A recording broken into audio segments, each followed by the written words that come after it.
Hello everyone, good morning. Just 1 second, I just set up the stream really quickly. So let's see if I find everything.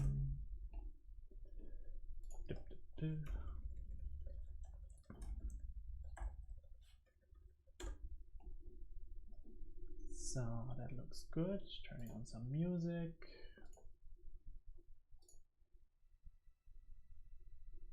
That's maybe not it. No.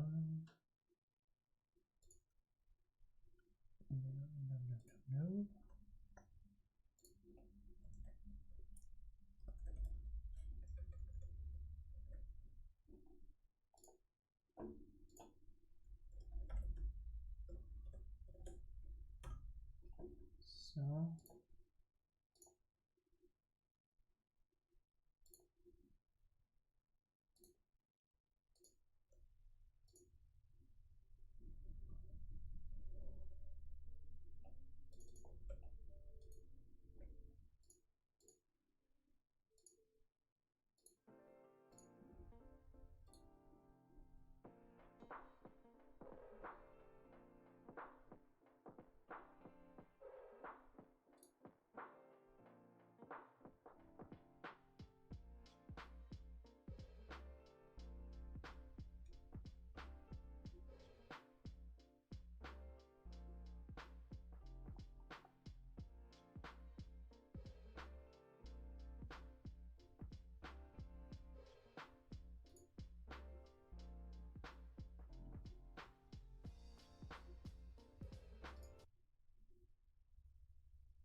all right, so finally we have everything. Everything should work now. Let's see, that looks good.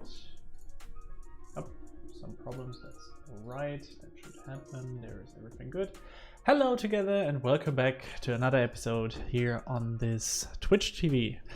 So what do we want and where have we been the last time? We implemented a lot of our Maze UI together and we had the benefit that we really came forward with a lot of dynamic stuff, and we improved the search algorithm, we improved how we create and delete our maze, and today we have still some to-dos to do, if you remember. And today we want to stick with this nice little, make it more dynamic, the whole thing. I quickly have to turn off the music a little bit or turn it lower. Nope. Also what I would like to get is the more lo-fi music. I think that's better. So perfect. So if you remember, then we have this nice little maze here, our nice little Dart application, or Flutter application better said. And what you can see is that we can create up like so, just getting rid of some of the problematic areas. And what we could create was these walls. We could create a start point somewhere and an end point. And then we could run with our different searches. At the moment, only DFS and BFS is implemented. And for example, let's say DFS and we say delayed. And we start the search, we can see where the search is going and how long it takes at the end in steps to find this position. So that was the nearly implementation, everything that we have done the last time. I make that a bit bigger, I think you should still see that. And finally, so after 42 steps, we found the right path to it. In the BFS search, it would take maybe longer or maybe shorter, let's see. And if you don't know anymore where this all come from, this whole AFS, DFS, BFS and so on, check out CS50 Harvard Edu, or better, yeah, from edX is this course actually. And if you search here for AI, you will quickly find the introduction into AI, is it, I think? AI. And then you will find this Harvard X course, Introduction to Artificial Intelligence with Python. And inside of here, you have the benefit that you can do the whole thing. As you see, it is free. Only if you want to have a certification from these guys, then you will you have to pay for it. And if you remember, I already all rolled into that whole thing, and we finished the search part. And the good thing about the whole part is the next step that we want to do, because I want to port all the information that I learn here from Python into Dart and Flutter. And now the idea is here that we finish all the quizzes, we finished already the project, and now we just created this fantastic little maze UI. Okay, so the next steps that we wanted to take is to make it more dynamic, because what happens at the moment is that this maze is completely hard-coded, right? So the size of the maze is not really generic. We cannot change anything of it.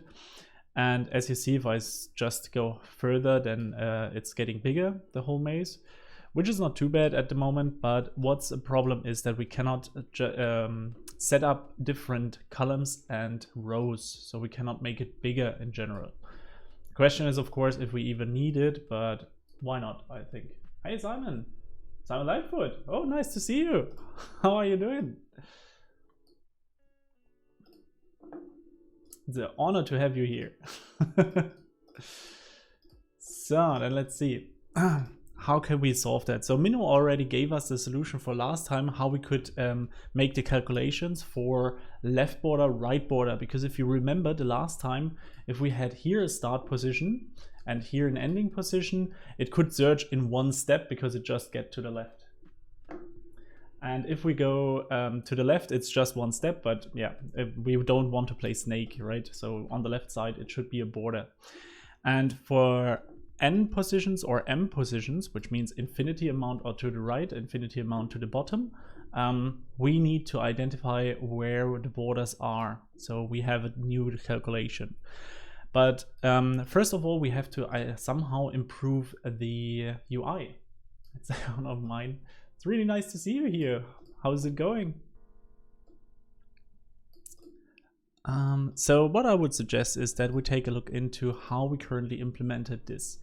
At the moment, our maze is just an array with, I think, 64 elements that we just generate as we need them.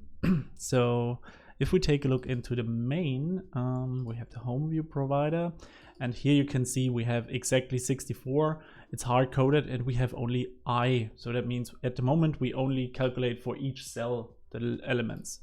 So we could increase that, of course, but as you know, all our calculations in the controller would go confused, because if we take it down, look down here, these are the neighbors that we could reach from the position where we're searching.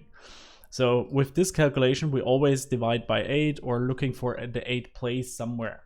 And with that, we wouldn't find our position anymore inside of the grid system. So in order to do that, we will have to make here a to-do. So to-do, change to a more dynamic way. And the same thing means for the home provider, where we'll have here create to-do, create rows and columns. And also in the view, we have to somehow handle it, because at the moment we only just return the cells everywhere. And I think that will not work like that anymore in the future. Yeah, I have to see.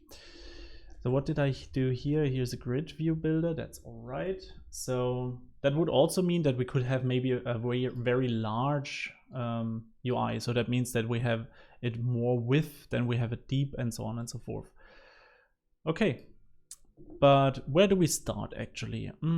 So if you remember, we have also a toolbar. This is the top part here. We have this information part, which we called a result bar at the moment, which could be more information or something. Some Dart server side code, nice. Will you do it in pure Dart, or do you have any package in mind that you want to use?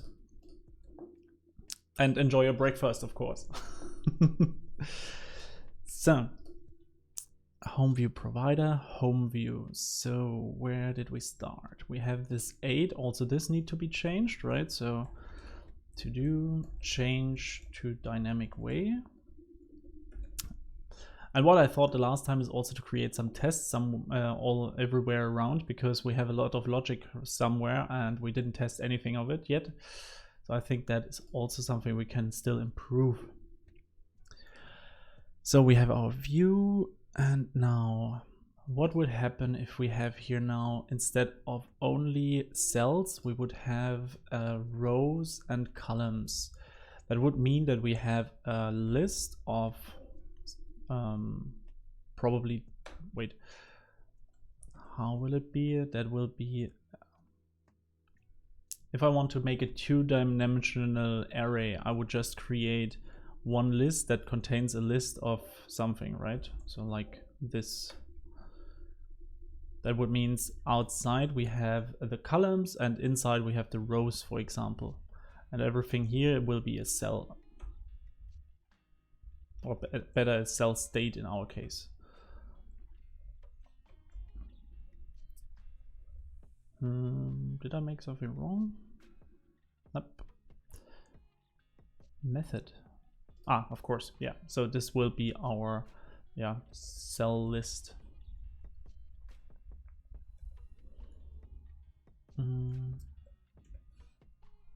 Or our grid. Okay, and in order to create these fitted box, top of KV store. Okay, building out an object document store built on top of KV store. Okay, so let's have a quick look for me, because I have no idea what all these abbreviation means. LMDB, okay, I got that one. Or no, I didn't get that one. Lightning memory mapped database. A higher in form of key value store, okay. Interesting. And the other thing is FFI, okay, this is, I think I heard that already. But object document store, yeah, okay, so on a key store base, let's at the end, key value store at the end. Ah, foreign function interface. Okay, so you want to interconnect it with that C code that I read here, right? I guess.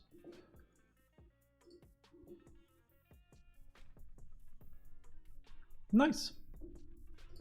Sounds like fun. Dart FFI, I already worked with that, I think, when we had to create the Dart cones all the way around. This is a, I think we have the Dart FFI, right? Ah, yeah. Oh, so there is already a C into object. Yeah, of course, because, yeah, it makes completely sense because of Windows creation and all that stuff, right? Mm-hmm. I have not worked yet with it, so really curious what you get out of it. Hey Anava coders, hope you're well. So, and I have to change a little bit because somehow the chat is so much on the right that's completely confusing for me. So maybe I can pop that out somehow. Chat settings, mod preferences, mod switch to non-mod, no. Just a second. Ah, way better. Cool. Okay, so let's create the rows and columns. So if we want to create for this grid all the columns, all the cells that we need, at the moment or at the beginning, this will be all paths, right? Hey Deepak, nice to see you. So we would need some possibility to enter how much rows and columns we need, right? So inside of here, I really hate that down here. Maybe we should make a second line for it. How could we do that? We need some kind of settings, I think. That would be optimal, so that we can click on a settings button and then set up how we want to have the grid system. On the other hand, we could just write it on top of it and dynamically update everything. My volume is too low, really? Okay.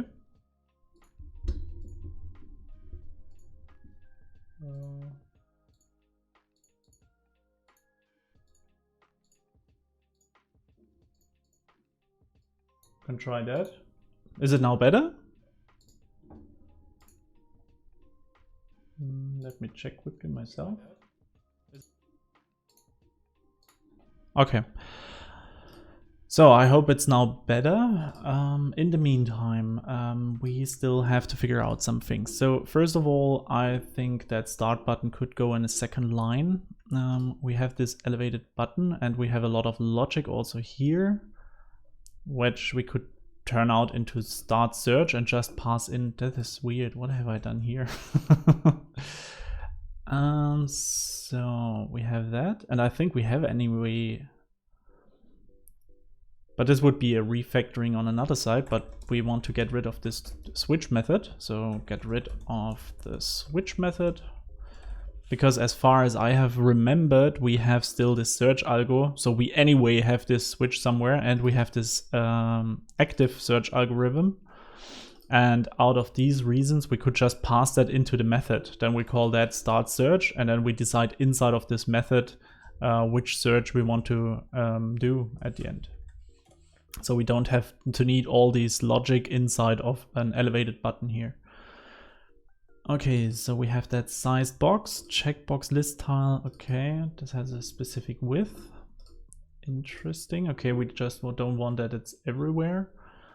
And we have that. And here's the row. What happens if we pass? Yeah. So what we would need is to create a second. This is expanded. Is this even necessary because it's on the bottom? No. Is there the padding? Okay, that's good. And now, instead of this row, I think this button here, that elevated button, if we don't want to have it here, we would have to create a second row. Bring that in.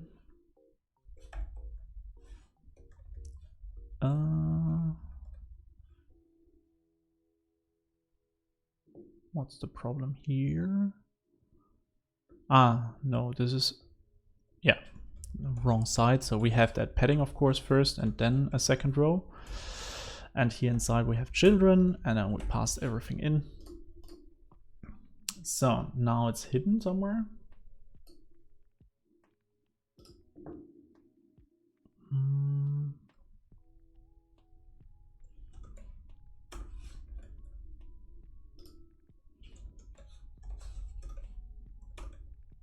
So this part here to do, remove the dependency and inject it via constructor injection. Good. And now we have our button. And in order to bring that on the right side, what we can do is just pass in here. LMDB is more performant than Google's LevelDB and Facebook's RocksDB in most cases. Okay. I'm really interesting. Thank you. And off topic is my second name here on the stream, so that is perfectly fine. So LMDB tech bench in mem. Oh, nice. A benchmark even. So what does it compares? RocksDB? To be honest, I have never heard about all these in-memory databases. So I didn't even know that something like that exists or how it works.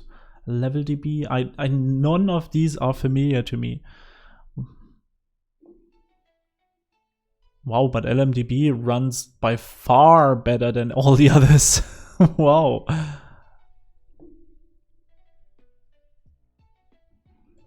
And the other topic was sumas.com LMDB.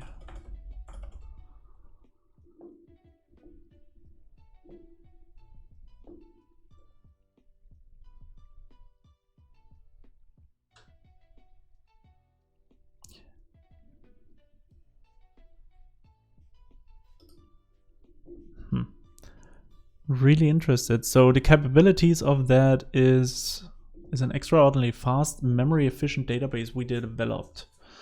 Okay, with memory mapped files of pure in-memory, standard disk-based, bottom line. It's the right 32 kilobyte. Okay. Fully transactional, nice.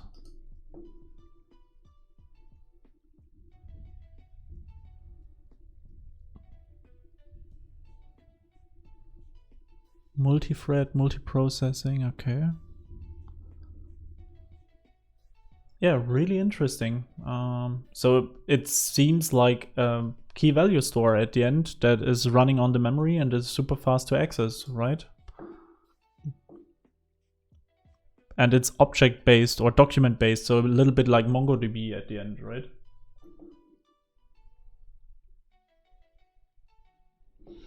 Nice.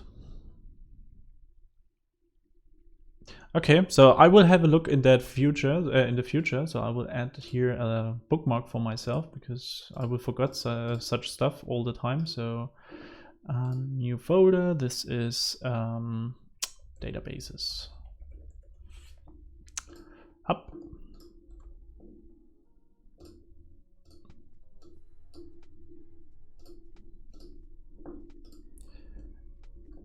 Fair enough. Okay. Back to my problems. Okay, so we have the next to do here. Then we read here inside with the provider. We can still do that. I think that makes all sense, but still we want to make that a bit more beautiful. The idea was to give here a spacer, and I think that can be const. And this brings me to another point because I made a nice little video about that in the past. We can also think about to give that a padding, of course. Yeah, let's do it like this. That's good enough, I guess, for now. Or we can just copy it up here. Maybe use the same thing. So we create a variable, edge inset. It's also a const, so bring it up here. This is our, yeah, box padding. Up. So I wrote a little bit of more Python in the last couple of days, so please forgive me if my name convention is completely off. Up. So now at least this is aligned a little bit. Yeah, can improve that always. It's just your visualization. It's just that we have something done here and we have a bit more space to work in. Okay, next step. Now that we have that,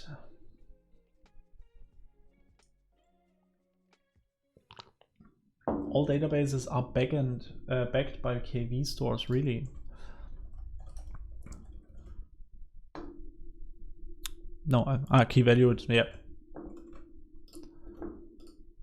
Really all of them? I thought always that is the big difference between, I don't know, a rational database and your whole document-based databases, that they are not key value store based. On the other hand, also there you have key values, right? Some kind of. Yeah, makes sense. Whew, I have to be careful. I will never forget my first discussion with you, Simon.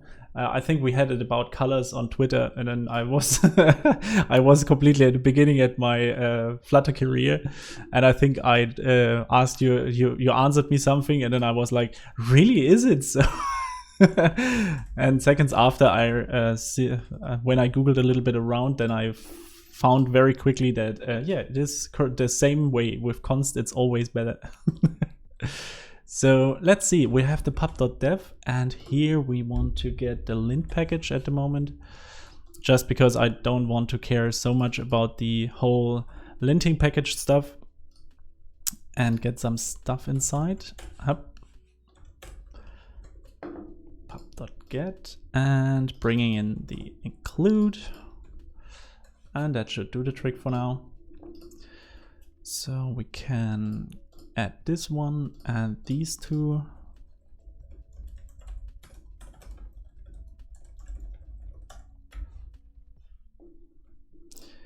Good. Cool.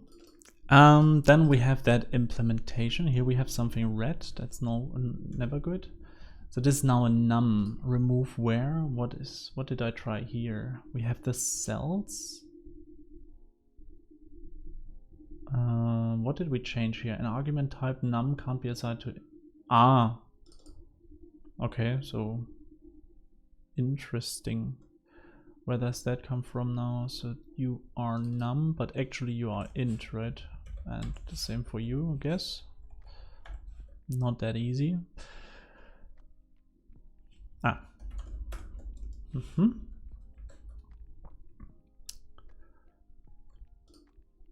It's a value string, so this is a cell state, and I get num, and value comes from here. This comes from result, where I get a key value pair. Key is this, and value, so this has to be an integer. And this cannot be because, why? Because state probably is a num, which is actually an integer. Interesting, so we had a lot of coding problems actually. So node state is actually not a num, it's an integer. Yep. Which makes sense, obvious, because we always select one part, right? So that's good. So I think this could be final or const. Indeed. Cells first. What is your problem? None can't be assigned to. Okay, so you are an int. And I guess you are final here. Yep. So it's just a bit cleanup yet, but later we will work on the future stuff and the to-dos. It's just that it's getting a little bit cleaner here everywhere. So entry value. Entry comes from the node state in neighbors.entry. So this neighbors returns us an int. Now you are happy too. This node start can be final. Also the stack frontier can be final. This node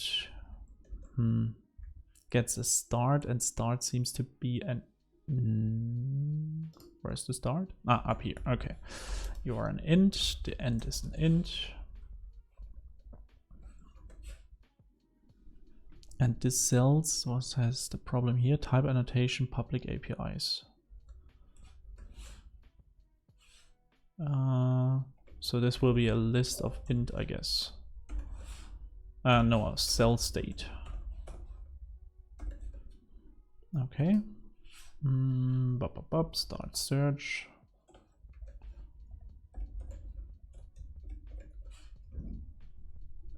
Yeah, better.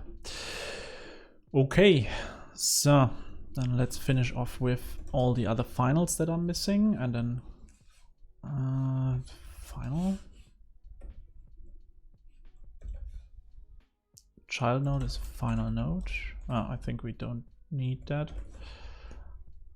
Good. So now we have the first rundown ready, and let's see if we get some more problems. This tuple free, I think that can be kept like that. So then we have this, we have these all walls, the calculations of that. Okay, the frontiers, which can be final here. We have node.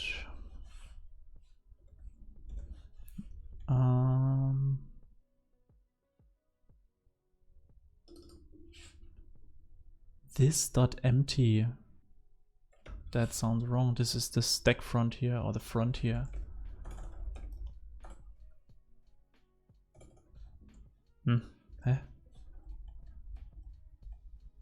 No, this is the method empty that we have here on place. So this is this guy here. Check. Frontier. Or is frontier empty?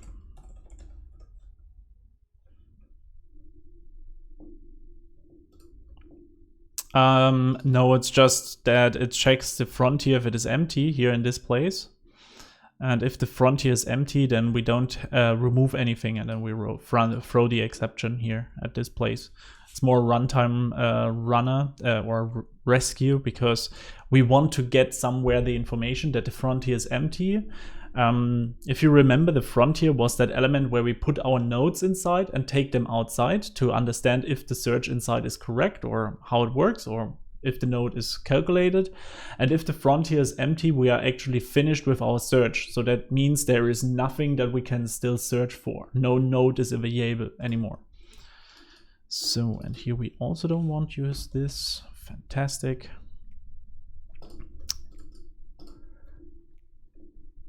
Why did I change that again to another part? Maybe better. Okay, so this is done here. Do we have any issues? No. Then let's see what we have here in this place. So we have this grid. We will use that in a second. What's wrong with the view? And let's finish that with final. Okay. This can be a const, I guess. On the other hand, can it? Why is it anyway initialized with an empty duration?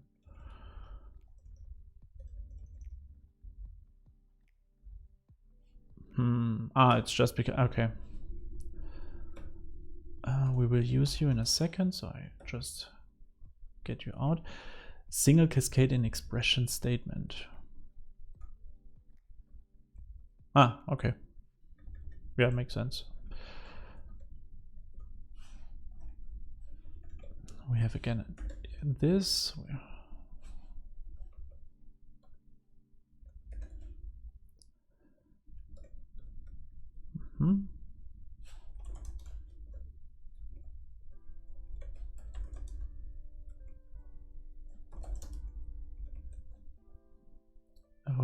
Positional Boolean parameters. Okay, so he wants it like that. Then we say a Boolean value. And why to avoid it? Is there an explanation for that? That's interesting. Positional Boolean parameters are a bad practice because they are very ambiguous. Using named Boolean parameters is much more readable because it inherently describes what the Boolean value is representing. Okay, yeah, that makes sense.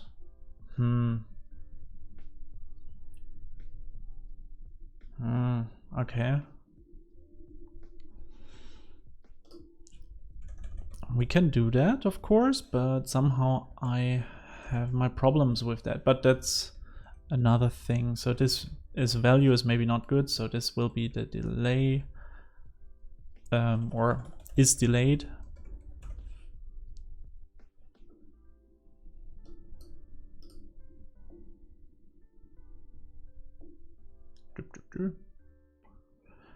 Okay, so you don't take the value, you are is delayed and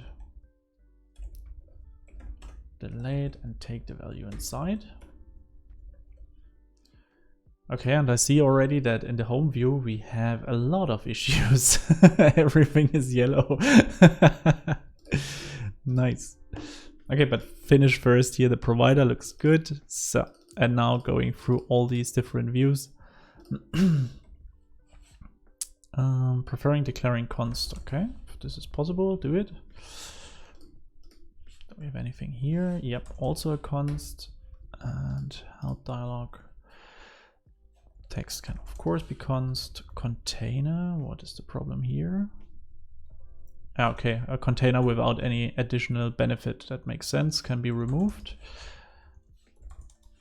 So you see already you can remove a lot of stuff or get more info. No, this cannot be true. Something's wrong here. What's the problem? Prefer const literal as a parameter of constructions. Okay, but it seems that he wants it for the whole list, right? Interesting. So the help color row is just, it could be anyway. Interesting. Yep, thank you. So then we have the const here and you are happy. Up. The toolbar. Let's see what we get here. Const the icon, const here. So yeah, makes sense. Okay, so you see that could be avoided if we would have used the linting in the first place. So, and you are lower cases with underscore name source files. I do that, I guess.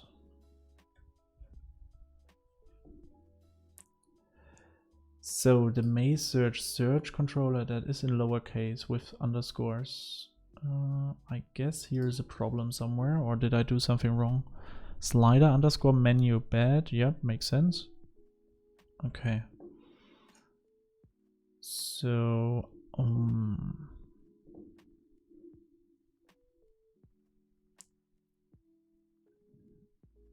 the file itself is wrongly named. Home view. No, everything is good. All on my plate. Avoid const keyword. Okay. Huh? Interesting. Why? Const keyword in a context. Class A const. Interesting. Oh yeah, sorry. Here we scroll to the left. Maybe because we don't use the emulator, I can also make that a little bit larger. Because we have it here already. Thank you. Yep, that works. Give that a const. Give that a const. Up. Help dialog is also a const. Okay.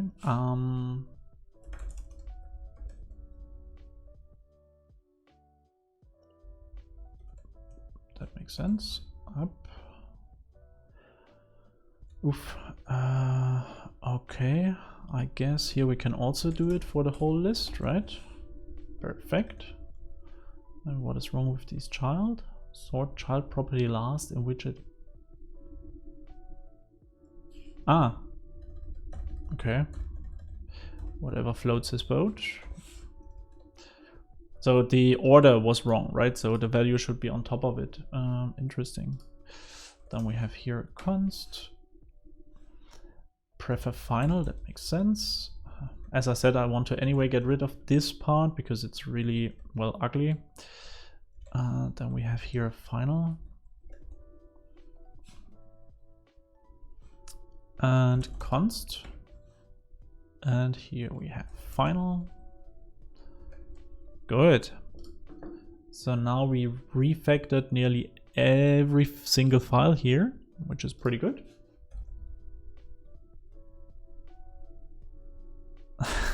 Sure. So const in in order to create your Flutter application, you have build time, right? This is the time during when you start your application and Xcode is running and all that stuff. And in this time, you can prepare a lot for your language, right? And Dart has some preparation possibilities. And the preparation time, so in this build time, if you use const, they are fixed. So you will never change that in the whole application in the future, and you will never have that as a dynamic somewhere. So the values inside needs to be clear and it will never change. So a sized box, for example, will always be the same. A text, whenever you run this app, wherever you need this specific text, it will always be the same during the runtime. No matter if it is rebuilt, if it is changed somewhere, this text will always be the same. And so you can prepare that and say, okay, this is a constant. So it goes into the build time. So during the runtime, Dart and Flutter knows that it will not have to rebuild this element in any way. So it is already prepared. So you say always, okay, whenever I need this element, I will point to that one that we created in the beginning. And with that, you have the benefit that you get a lot of performance improvements at the end. There are a lot of good, very good Medium articles that I can recommend you there, especially in the Flutter community, about the const keyword, Flutter, and I think if we find something, I can share that also with you, with the const keyword, const language, blah, blah, blah. Here. exactly. Pedro made that for us, and he also explained all that stuff, how you can create and use that. And as you see, there's also some discussions. So the interesting part of that is absolutely that you have that prepared and you can just reuse it all the time. And this is always more performant for your computers than to just regenerate everything all the time. I hope that was clear enough and I didn't forget anything, but I think especially that with the build time and runtime is a very big difference, and that is very important there. So whenever you use consts, actually, what a suggestion is from Angular U, I guess, is that you put it on top of your classes whenever you do something that has specifically something to do with this view. So for example, here in home view, we want to have this box padding. So put it on top of everything, outside of the build method, outside of everything, so that you can reuse it and that you can read all the different elements here inside, so that you can also quickly change that. So whatever, if we don't want to have the horizontal more on 32 or on 16, we can just change it here and we get a problem here. But this has something else to say, I guess. Yeah, I guess this is a problem because we changed so much, so we have to restart the application, I guess. Up. Yeah, here we go. So if we take this horizontal, for example, change that to 16, you will see down there that the spacing is a bit less. I think I can get that back, then we can see it also. So if I change that to 8 or to 16, so it will affect more than parts, and because it is created during build time, yeah, it's good for the performance. So keep that in mind for everything that you do, especially for colors. Good. So next step, put that all inside of GitHub because I don't want to miss that anymore. So we get that inside. The question is here inside, like static stuff? No, careful. Static is a little bit different. So let's assume you have any class, right? So I don't know, let's use that home view, for example. And every home view, no matter what, every home view will have a certain method that you want to call or a certain value that you want to have. So for example, we would say every home view that we create, so every instance of the class home view will have properties.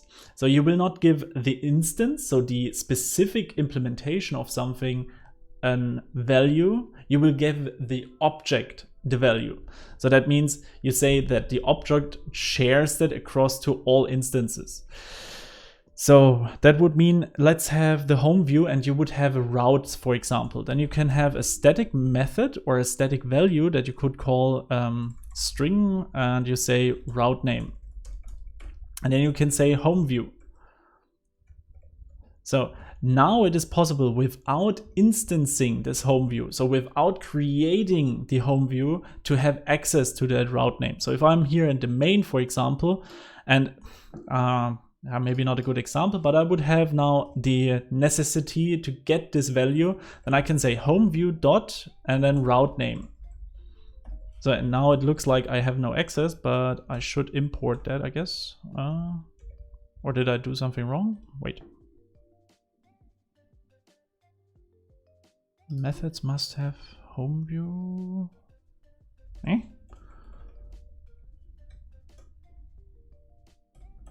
Now I'm confused. Why is it not working?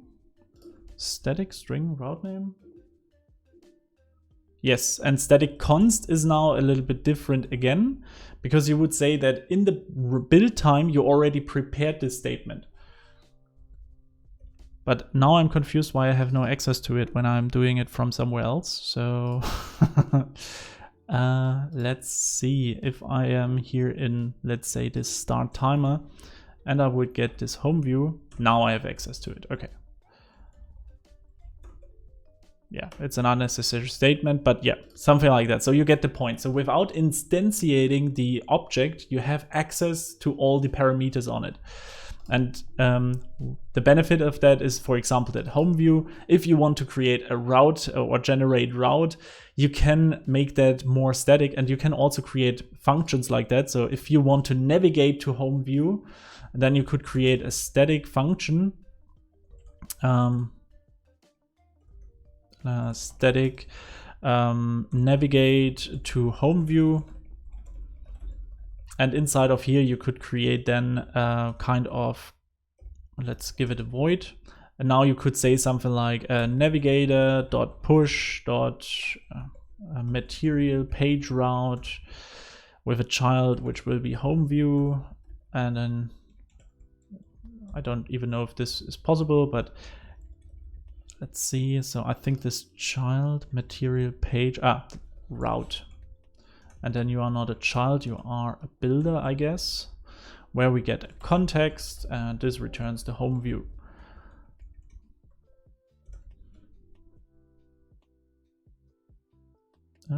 Push, the context is missing. Yep.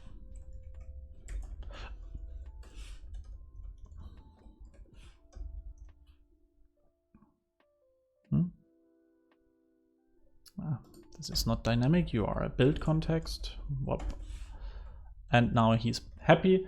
And with that, you would have the possibility, whenever I push inside a context, that this navigate to home view will navigate me to the element where we need to go. So I don't have to write it all over the place. Navigator off, yeah, I like that too. We can do that.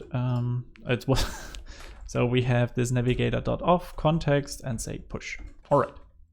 Yeah, I watched your video, Simon, where you talked about the navigator, and I was really impressed how deep you go inside of your presentation. So you not only showed me how you work with navigator, but also drilled one level down. I think if I find that video, that was also fantastic to watch. But it was for Navigator 1.0. I don't know if this makes us a problem. Navigator, Flutter, Simon, Lightfoot, run T. You made now two. This one I didn't watch. I watched this one here, Navigator and Route and Transitions, and that helped me a lot to understand how the navigators anyway work in the first place. It was really, really impressive. So let's see if I can copy that guy and push that somehow in the... So you will see now multitude of yourselves in a second, because I have to in order to push that message inside. I'm very sorry for that. So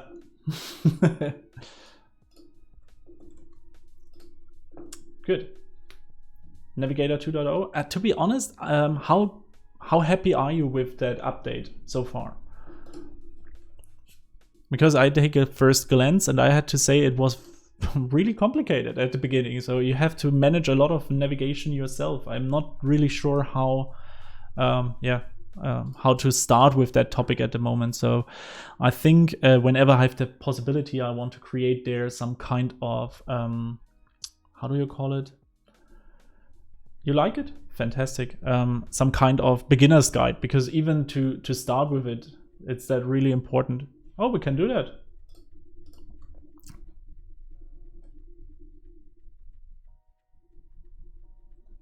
Okay, but Simon, if you have the time and we can talk, yeah, it would be great. I would reach out on Twitter again if this is okay for you. So, and let's try to go back again into the main topics of today.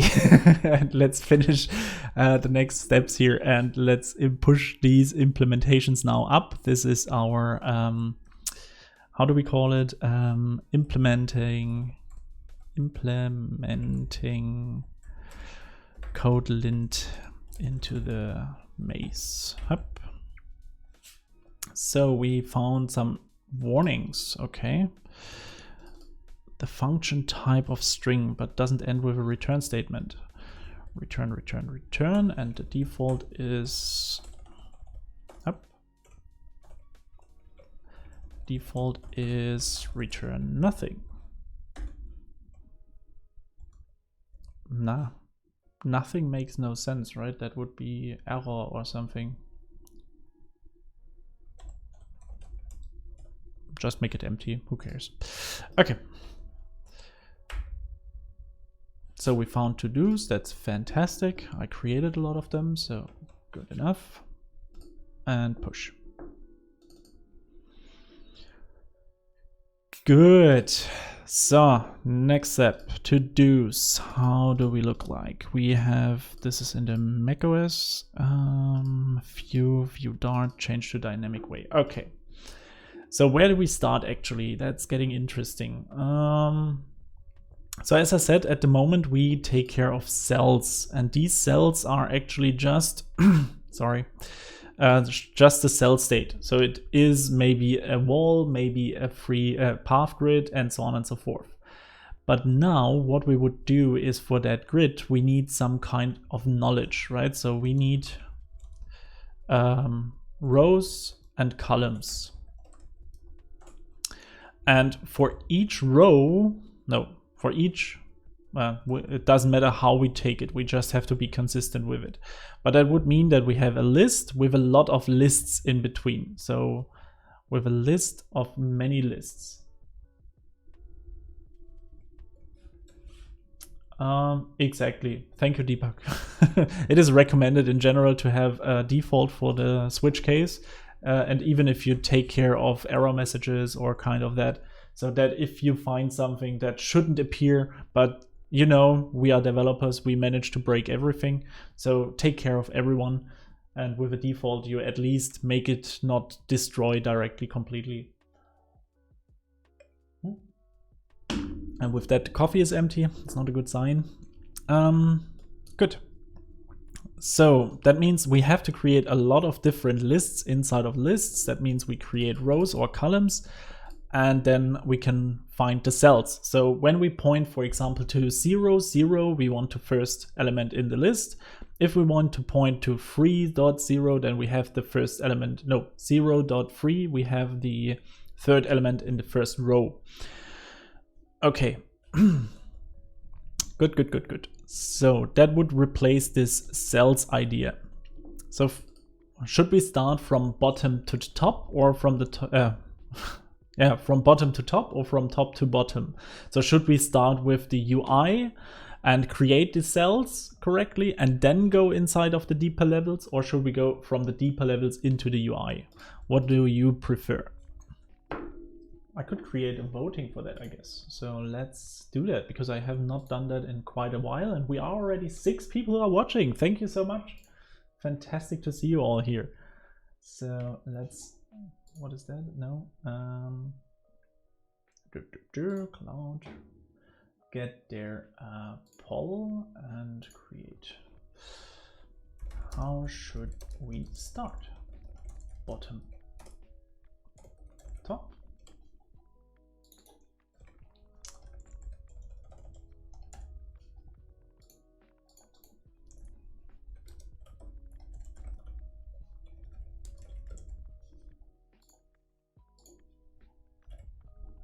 Just a second, have to set up a little bit.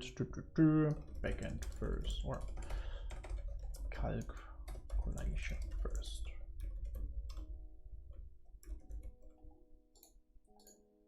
So start, let's see if this works. Ah, fantastic. Take a little break, yeah, maybe in an hour. Music sound, all right, you want to have music. I think that is anyway at the moment on pause.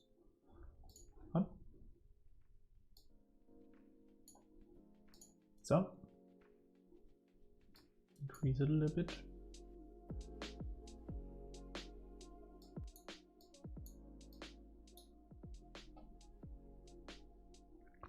Okay, and I think my Twitch follower goal is also wrong. I don't know why this not updates. Interesting. So in that case, I'm not really sure what I can do. So I remove it, I guess. It's just in the way. So. Good. We have music. We have a nice little vote. Let's see if I can make that visible for everyone. At the moment we have 50-50.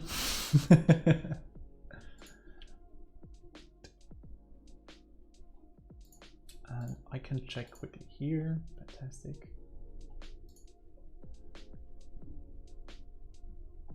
even more sound, okay. I'm just always afraid that my language is overdone and nobody can listen to me anymore.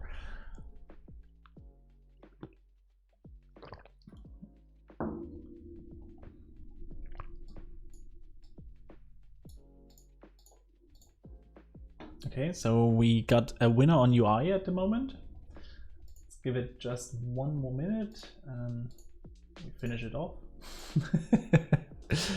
I'm really a big fan of these voting stuff.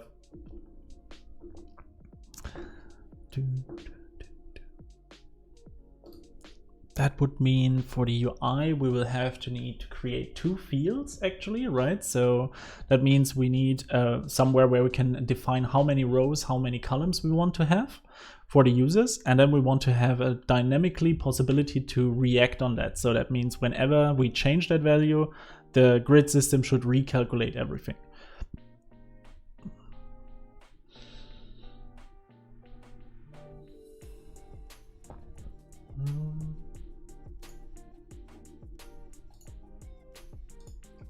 All right, so I would say we give it 20 seconds more. And then we start. I think at the moment UI wins.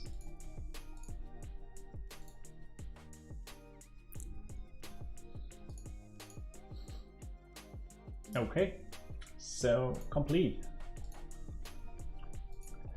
Pop. Ah, that worked perfectly. Fantastic. Thank you very much for voting with me. And the best thing is everyone voted correctly. Usually someone managed to don't vote correctly and it just doesn't work like I wanted to.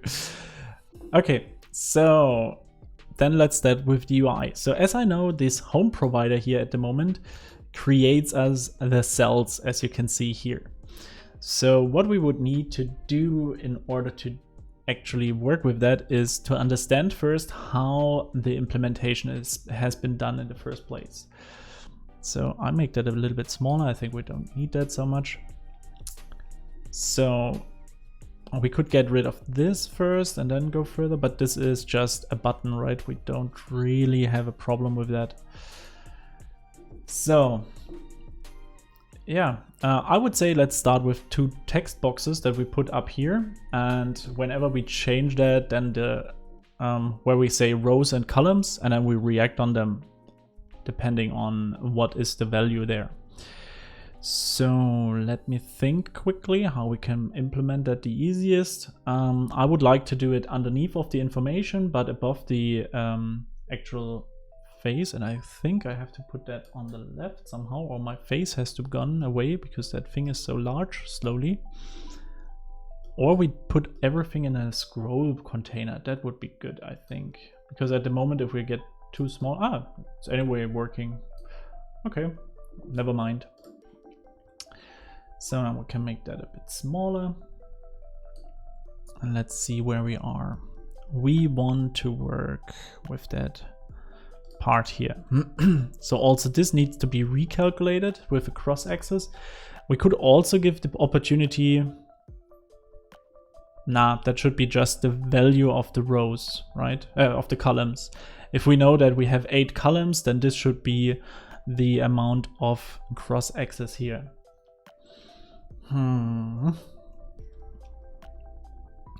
Okay, so I would start by getting these 2 elements inside. We have the action buttons, we have the columns expanded, so that means up here we get these informations. So that would be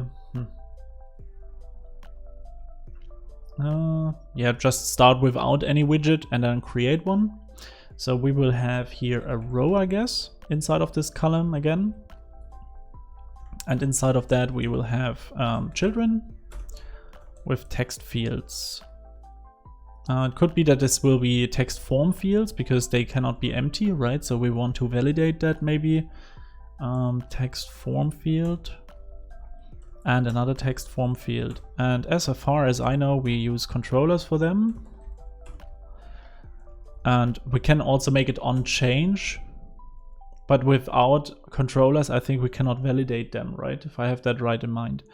So we would have to create 2 text form fields and or text controllers, which leads to a little problem. Additionally, if we do something like that, this row here has to be wrapped inside of a form. No, inside of a form, because then we can validate against the form. Okay, let's start easy and just use text fields at the moment. And then we can quickly improve in the future if we need to. So we remove these. And inside of here we have now text field. They should be having this onChanged method. And here inside we can just access our provider, and then we can update the values as we need to. OnChanged gives us a string. This is the value. I think this has a decoration, input decoration, which then has a hint text, if I have that in mind. And here we can add something like row or rows. And of course, yeah, the whole thing can be const. And I think the same thing we need for down here, where this is not rows, this will be columns. Just a second. Here we have also an onChanged, which gives us a string value, and we pass nothing inside at the moment. Okay, so we have that already here, but we don't see it in our application. So why is that? Okay, broken. So stop. Has size. Okay, so I guess this row tries to get an incredible amount of space. So what I will do is wrapping that in a flexible. And let's start up the application again.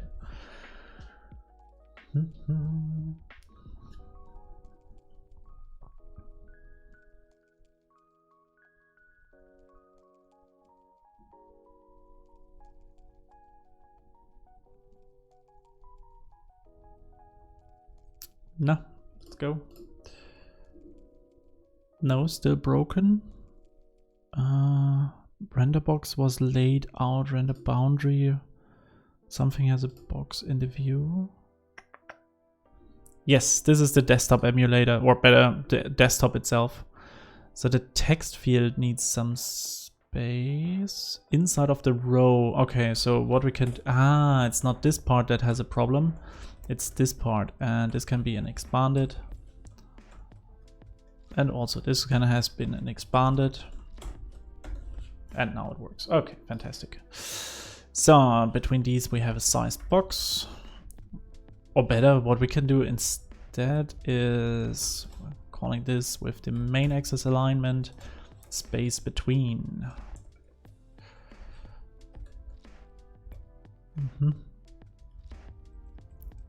Didn't work like I expected.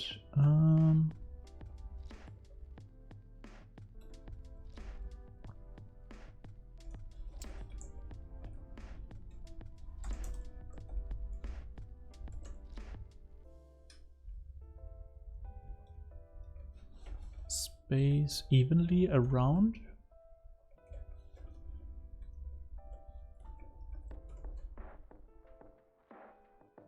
It doesn't really update like I expected. I thought that would be...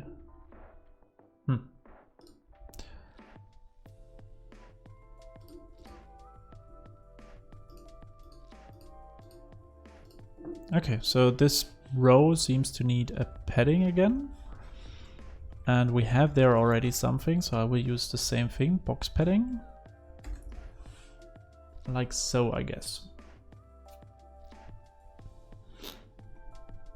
And then in between of these two, we want to have a sized box with the width of, I don't know, maybe 8. Const, of course. No, I think the hot restart works. It's just, unfortunately, after I tried it a bit around. So. Okay, so we have that in place, that is working. So can we, instead of having this decoration, is there also like, we have a hint, but is there also like a label or something? Decoration maybe inside of here, label? Yeah, label text. I think that is better than a hint text in our case. So give that a label text. I think I like that a little bit more. Because the difference between the two is that the label text will stick around. So as you can see now, we have the space up there. Okay. Good, good, good. Then we have that. This changed the value. And what is the default value when we start the whole thing? It's not value. What do we have on tab, on style, autocorrect, cursor enabled, min lines, read only, toolbar options, text input actions, strut style. Okay. Where do we pass in the value of this text field? Do we have to create a controller also for that? Max length, decoration.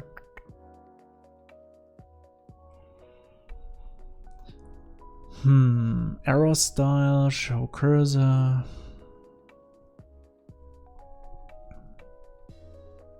Yeah, it seems we have to also create one for these. Interesting, I thought they have a value key, but it seems that I was wrong with that.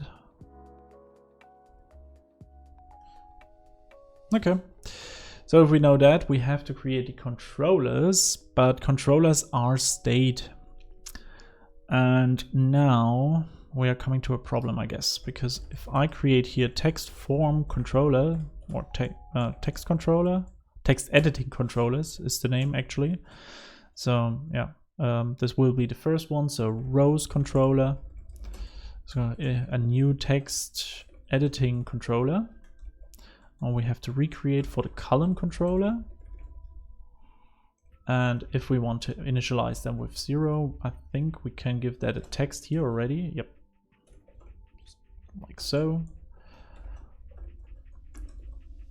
And then we can use these two for the controllers. This will be the rows controller. This will be the columns controller. And for both form fields is necessary that there are only numbers changing, right? Nothing else. I just want to have numbers at the end. So we can set the keyboard that we want to use to numbers. Not the keyboard appearance, the keyboard type.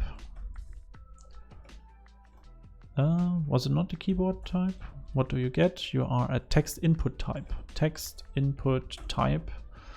And you are numbers without options, because with options would be with comma and stuff, and we don't need that. So now you will see anything here on this emulator, of course, but if we swap to, for example, an iOS simulator, and let's close off this one.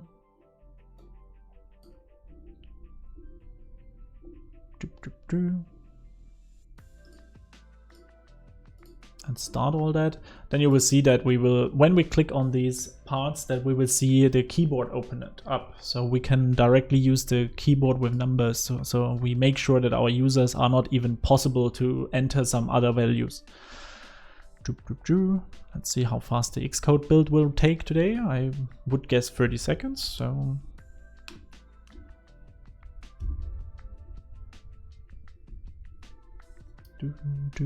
oh, 20 seconds, not too bad.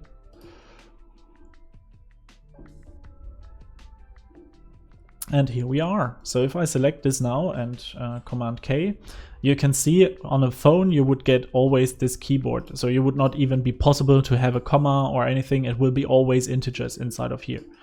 So you can make that a little bit more secure in that area. Okay, I think we cannot close the keyboard at the moment, so that would be maybe for the phone a problem. How would that look like if we create now a maze here? Never tried that on a phone. So let's see if this still works. Yeah, still works. Fantastic. So 34, and it's very fast. Cool. Deep first, breath first search. Huh. Okay, nice. So yeah, so you saw what it does on a phone. Up. And that is good. Now with this on change, what we will do is using the rows controller.text and update it, or can we set the text value as the text value? But with text we give it a new text, so with text it would be the value. That seems not to work. The question is, do we even need an on change if we use a controller?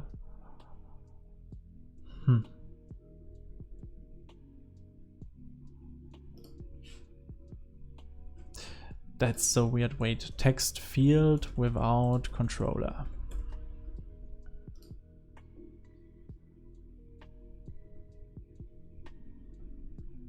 So we can get use text editing controller. No, it directly tells me to use one. Okay. On change callback, whenever the text change, the callback is invoked. In this example, print. It will not even change. We don't have to update the UI for it. That's why. Okay, that was of course my mistake. So if we don't use controllers like I did in the first place, then the value changes should be still visible. So on change. So if I enter here now 60, yeah. So I don't have to worry about that.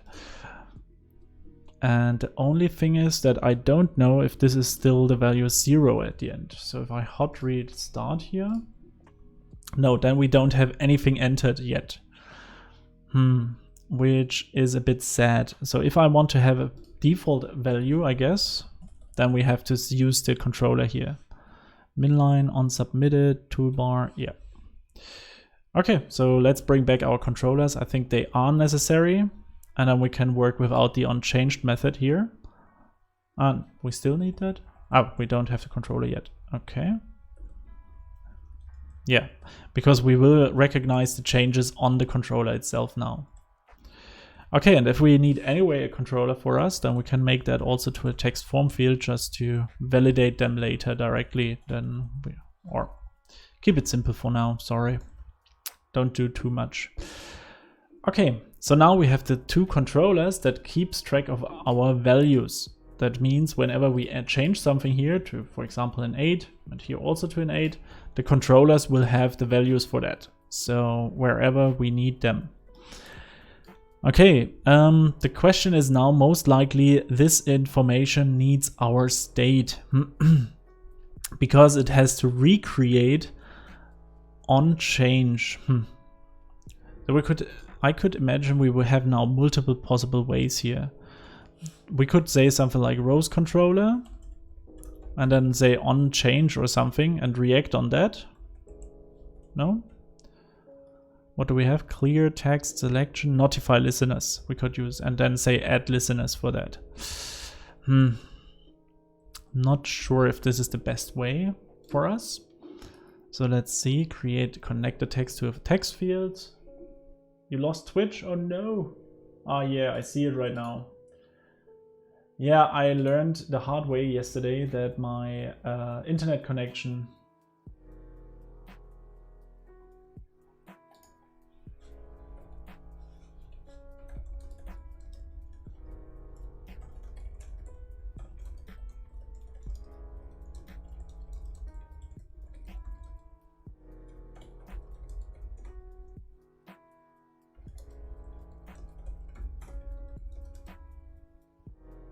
yeah, so sorry for this hiccup.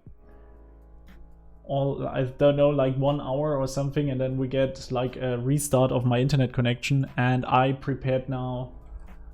I ordered already an Ethernet cable.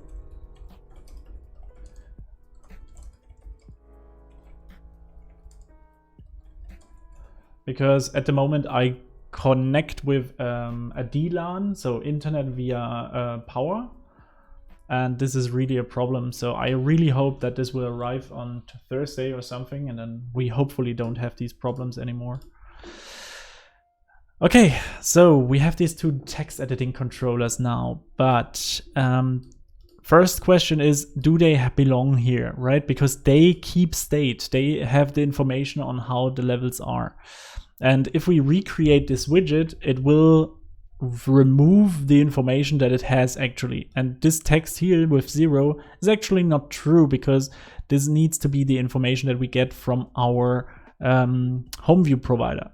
So what we could do to access that, because inside of our home view provider, we will, wrong keyboard. Here inside, we will have the grid. And what we also have is now the information about rows and columns. So we have an integer rows, which is 0, and a column, which is 0 at the beginning. And then we can update that. So, and then we would have, I think at the beginning, this could be just 8 and 8. So we really create this just for 8 times 8, always as default value. And we would have a function called update rows and rows and columns, or better, update rows. And this will change the amount of rows here. I think we lost really a lot of people. Sorry for that. Okay, as I said, the internet connection from me is at the moment a bit buggy, so all hours or something, then it will restart the internet connection, unfortunately. So yeah, sorry. New rows, and rows equals new rows. And use setter to change properties. Yeah, of course. Set. Do we need to do anything else? Yeah, we have to notify the listeners, right? So I think we cannot easily do that or avoid that. Update columns, new columns, and whoop, column equal new columns. And of course, column is not column, it is columns. Good, and notify our listeners.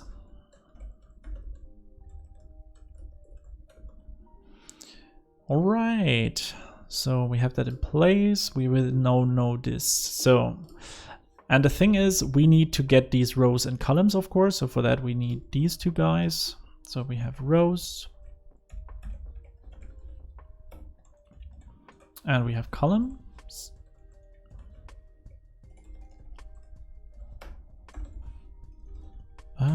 Why do I don't get, because it's not a boolean, it's an integer. All right, so, and now we have access to them, because that is important if we think about our home view. Here we want to initialize the values. So at the moment it's 8 times 8, but we have still the old ones.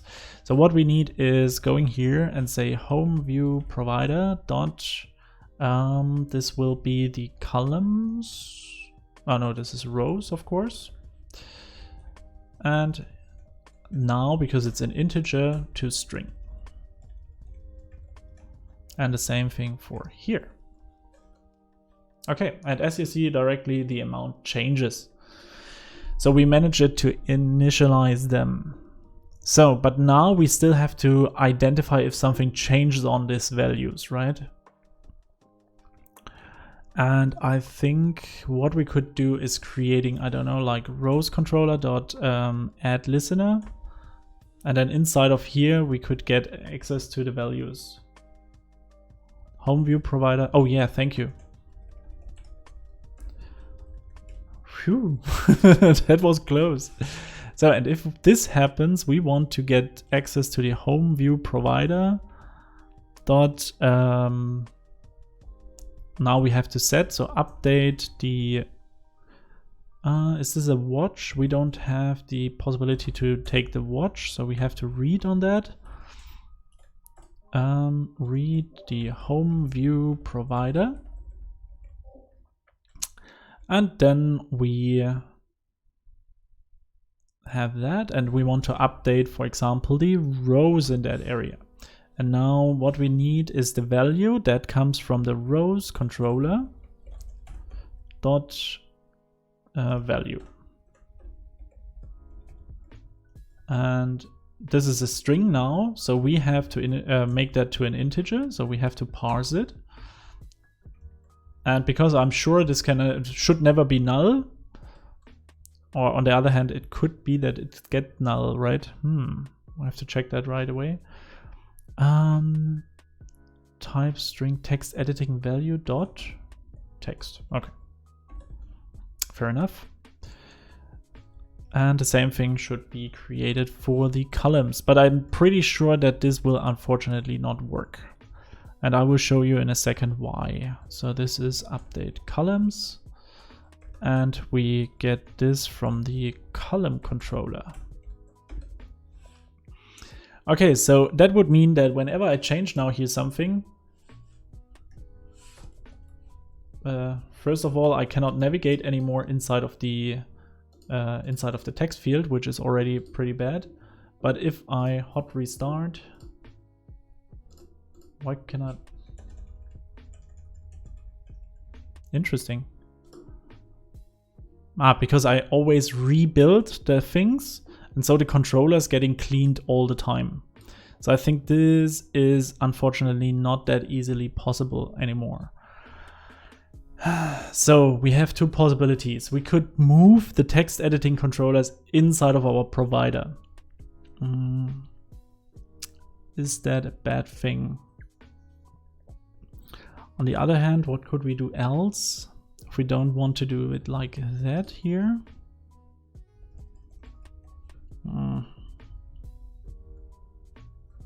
Do we get any kind of errors for that?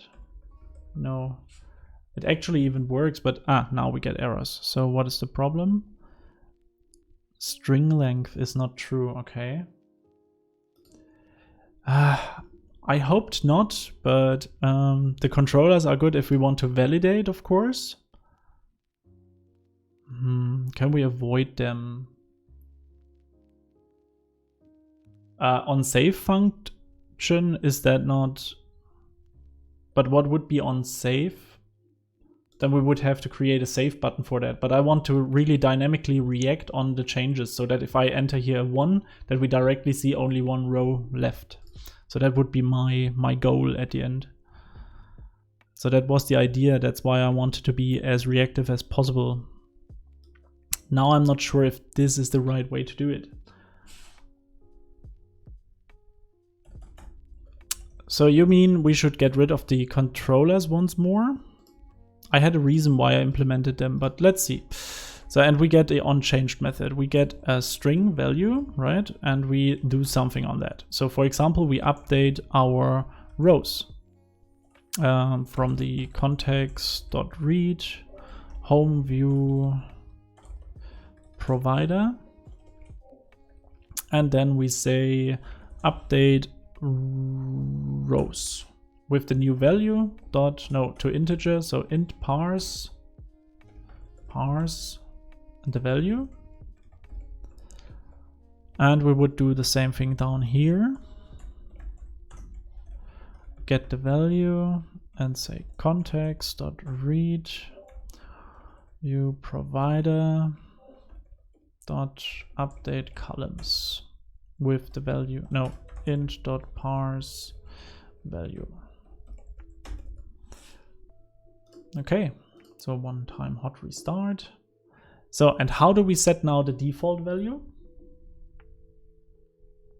Because the default value is very important for me at the moment, right? So that we have 8 in the beginning.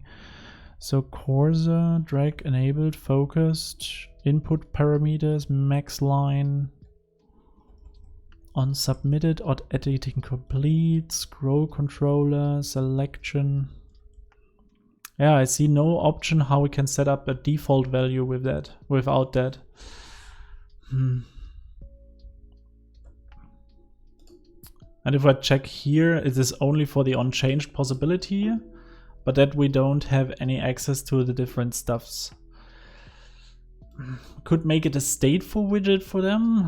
Not a really happy guy with that. Start listening to changes. Provider using text form editing controllers. Maybe we find something how we can use that the best way with provider. So they create a state for it. That is not really my question. New instance of that is created for every single build. Yeah, this I understand. So create a controller once in its state method and dispose the method. There. So we still need a state to keep track of the text form field controllers, but then in the init state we access the provider for what? For the default values.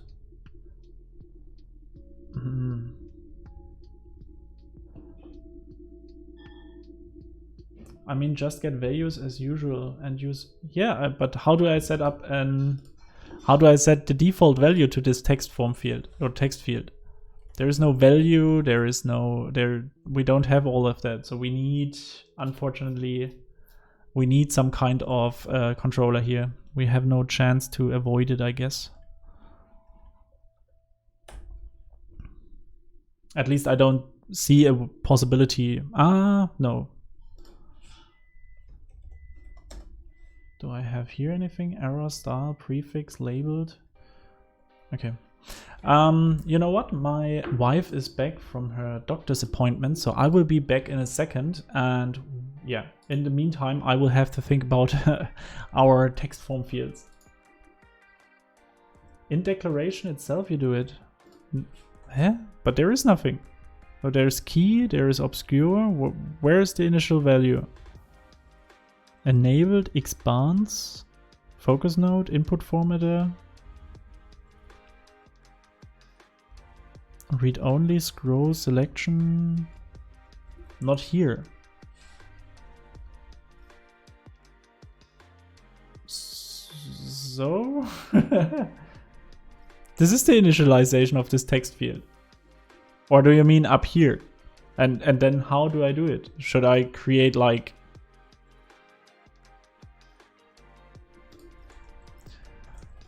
text field without default value without controller?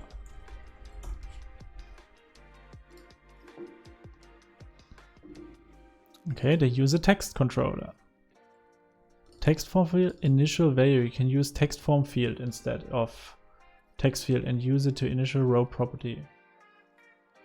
But this only initializes the value. But how do I initialize it for the text form field? You see, there is no value inside.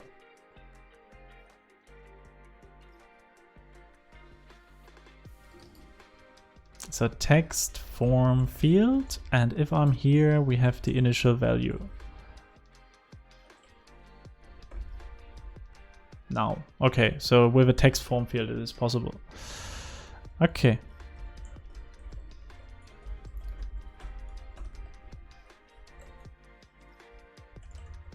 Yes. Home view provider dot this will be the columns and you are the rows. Home view provider dot rows dot toString.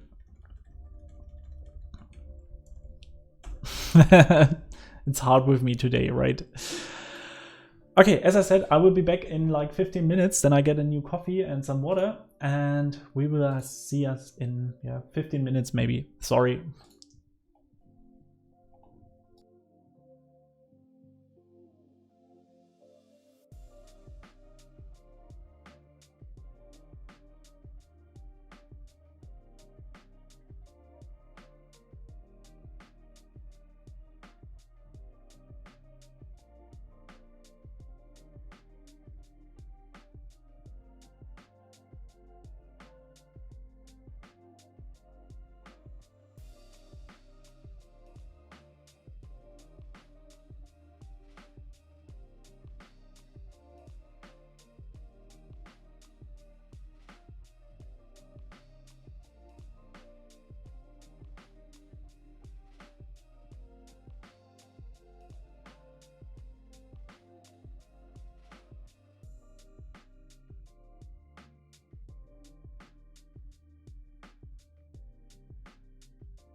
So here we are back. Okay, use controller text, some text when widget is creating. So we should think about again using controller or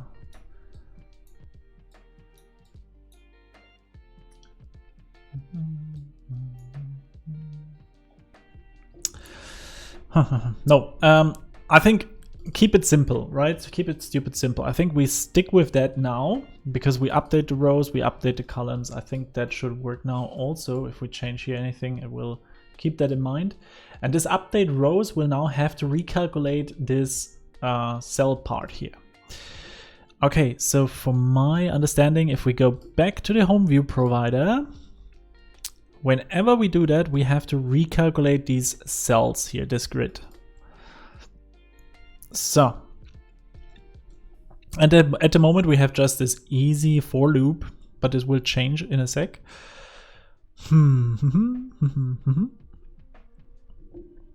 And I think at the moment we get this cell state, but now we have this where we have a list of cell state, and this is called grid.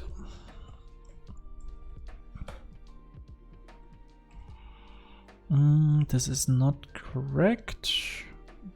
Because this is not there yet. Oh, this can be done. Okay. So now we have that grid. Could be final. Okay. Yeah, maybe. Don't know yet. Okay, so we have that grid. We pass that down here. That's good. And we have to close others and go here. Okay. And now let's think about that. We have this padding. Actually, this is our text form fields. Yeah. So if this does now what it should, we should be happy with that. The initial value comes also from that, so that works too, and should change whenever somewhere this is changed.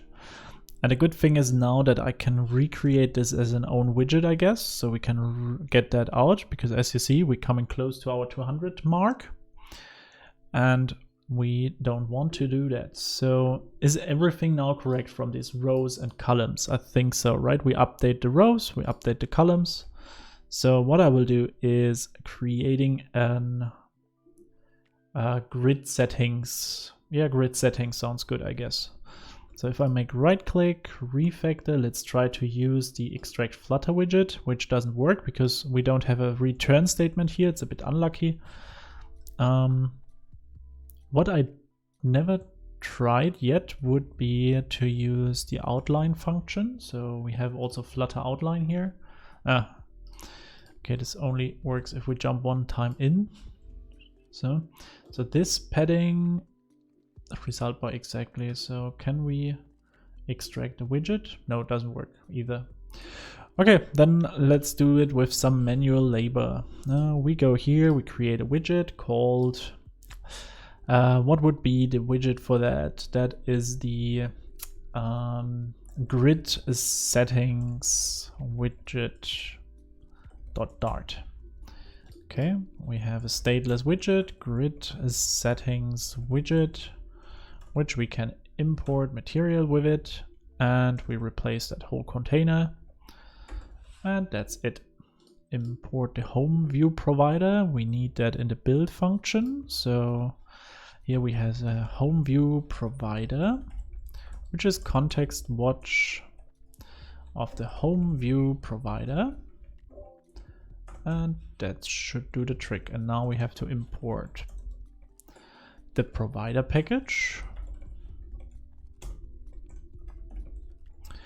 Fair enough. We import this guy, and this is final.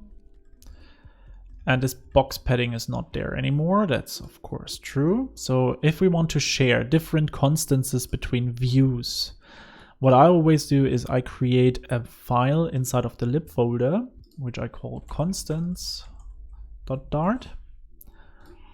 And here inside, we can now share them across by just passing them here inside. We can import, of course, the correct, I think it's a painting, the lowest one. And now here inside, we of course don't have the access to it. And now we can say we want to import the constants here. And we want to import the constants here. Good. Now this grid settings will come to the place of here. And now we can also move it easier around, I guess. So. Beautiful. State is still working, update still working. That is good enough, I guess. Then they are also more condensed and everything, so we don't have too much state running around. Also now it wouldn't hurt me too much to make that a stateful widget and implement the two state controllers, the text editing controllers. Okay, fair enough. So we have that, we can now update. So now we have to go to the grid. It doesn't help. I try to avoid that topic the whole time, but we have to work on it.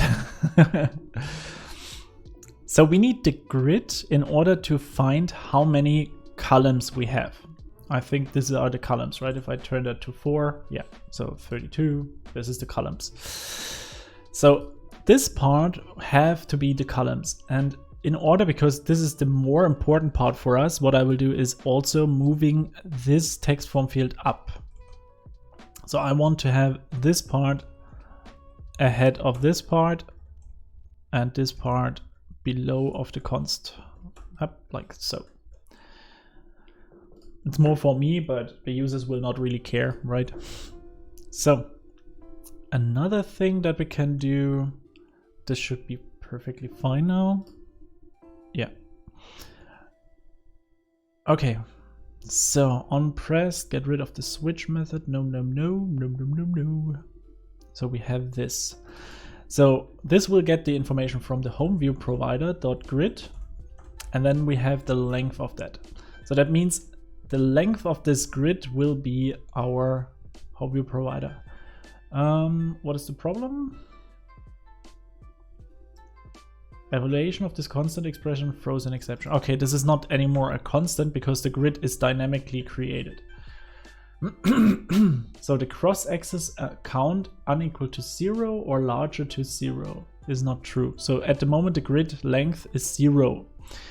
And what this means is it is not allowed. So what we have to do is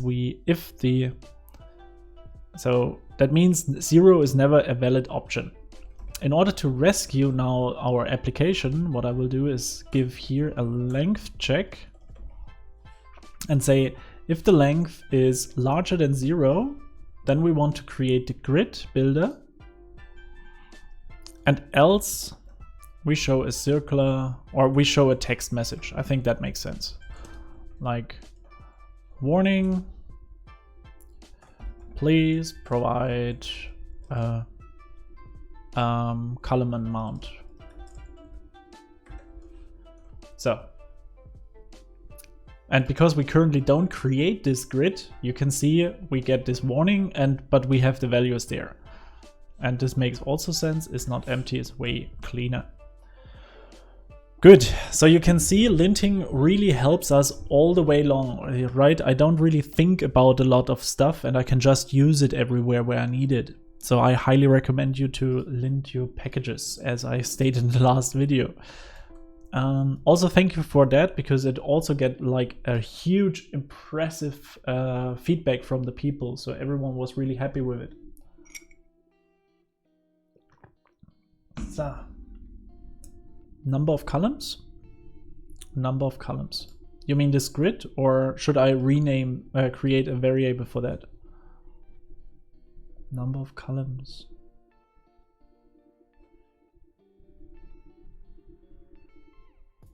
Ah, you mean I shouldn't take the grid? The grid is empty, yes. I have nothing done at the moment. So if we take a look at the home view provider, the grid is never used. It's just an empty list. It's nowhere used. So, but for this, we could of course do that way easier, right? We could just use, instead of using the length of that grid, which would be one option, but we can also just say, hey, use please the columns, right?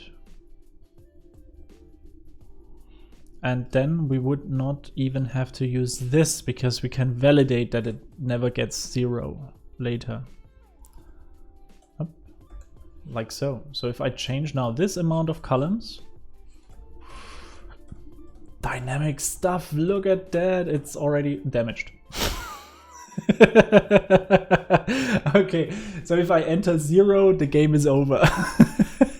So what we have to do in this value change here is if value is smaller than 0 or smaller equals to 0, then we just return.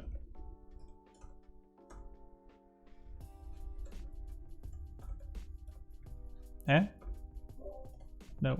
Smaller, larger? Exchange operands. What does that mean? What is happening? Okay, so if it is not null and value is smaller and equal to 0, the operand of must be assignable to Boolean. Value is an integer, right? No, it's a string. Ah, that's the problem. Okay, got it. So this is int.parse value is bigger than 0. Then we just return. Or better,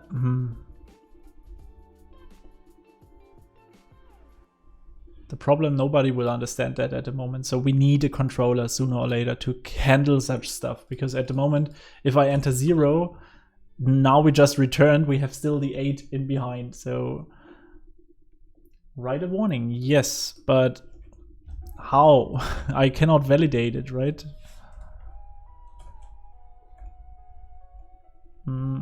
I would need a validator. Ah, I can create a validator. What am I talking about? Of course. So, and if I see this check here, yeah, this stays the same. If this is the case, then we return, please provide a grid length larger than 0. But on the other hand, I want completely to restrict the user. I don't want to make it possible that it is even possible to reduce. But doesn't end with a return statement. Yeah, that's true. Else we return null. So the thing is, if I enter now 1, that works. But as soon as I hit 0, bam, I cannot do anything anymore. It's completely red. So that means I have to still make this check here just to rescue it, or no, better, not here. What I have to do is going to the home view, and wherever we use it, say if this one is smaller equals to 0, then use 1, else use home view provider dot columns. Okay, but still we get the problem that we have now a 1, we get the warning. Why don't we get the warning? It's not auto-validated, that we have to change to. So we go here inside and say auto-validation mode, and then on user interaction. And now we get that.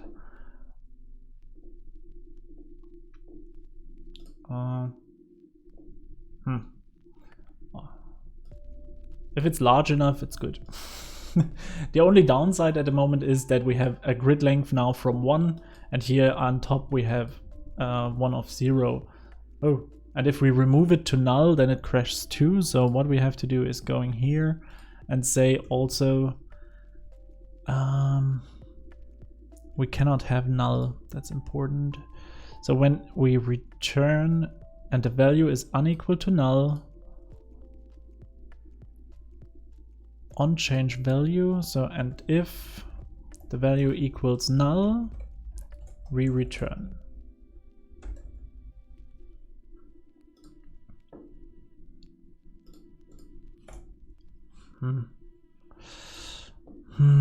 What happens? Invalid number at character 1. I thought I fixed that now, but it seems not the case. So if I remove this, it's crashing. May search at the grid settings. So here inside it tries to parse null. But if the value is null, we return.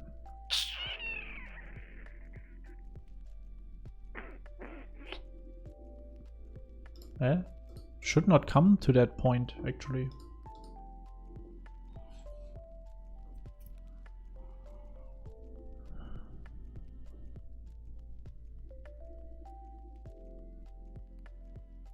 Invalid number. Grid system build, grid system parse.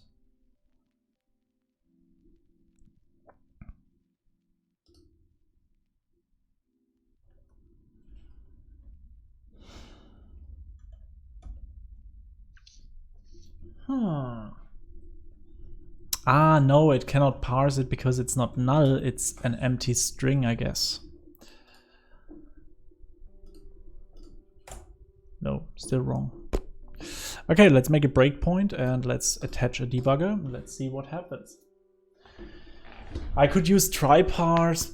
I could make a value. All of that stuff. I think try parse would be the best option here. So we use this part and go inside of this and say int try parse.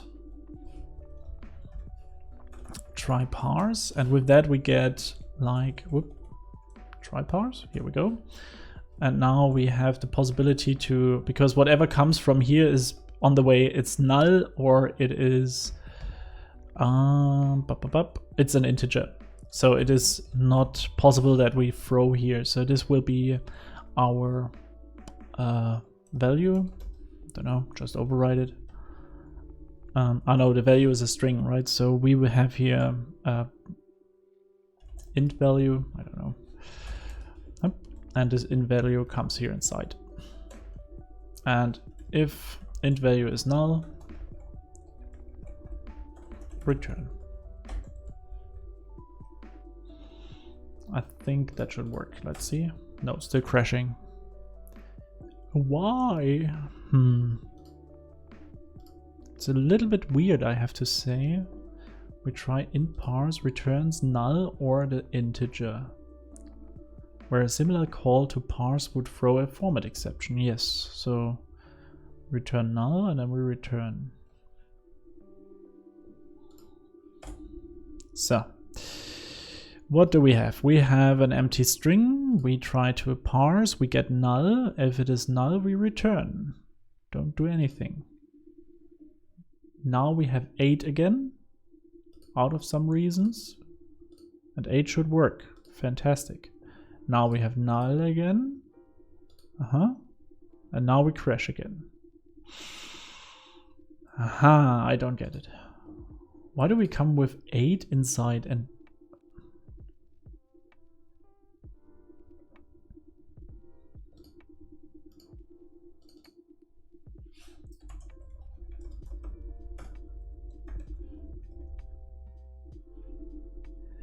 If int value is 0... Okay, this is an int.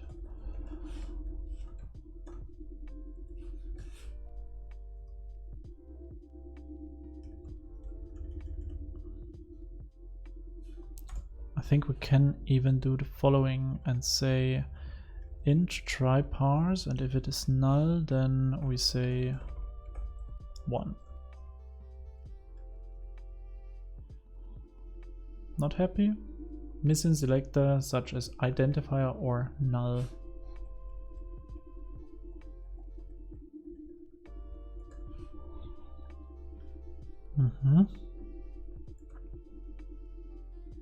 Okay, let's try this one. Line 21. So here at the validator.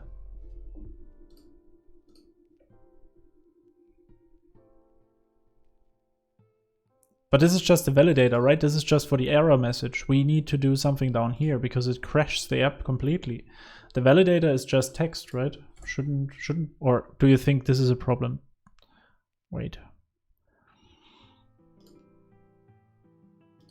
If value unequal to null, and the in parse value, but we already checked the value.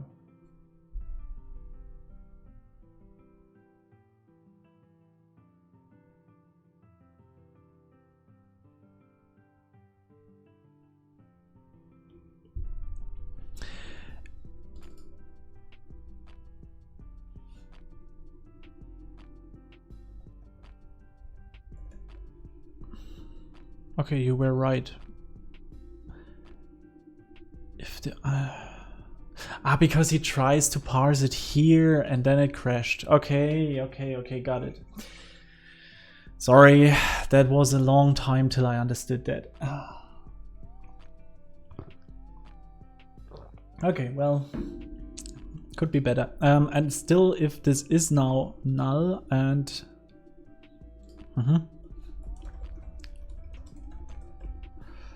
return, please provide a value.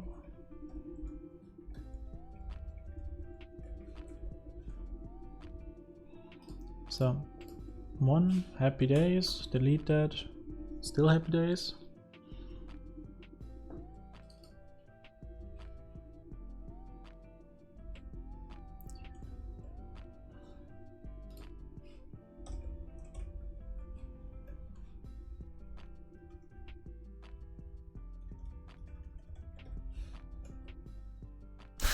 What?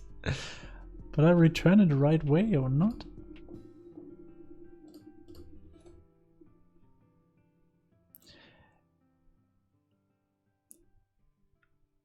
Wait, so if it is null, we return please provide a value. Why the heck is it broken again? It is unequal, but it is now equal to null.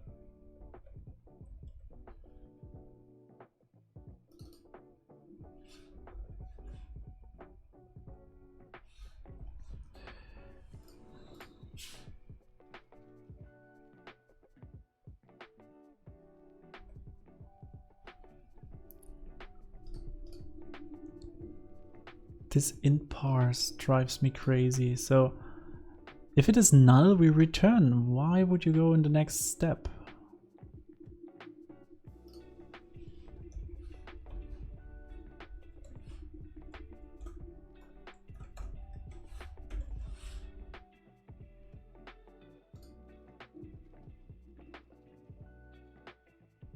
If it is not null, but maybe it cannot parse it.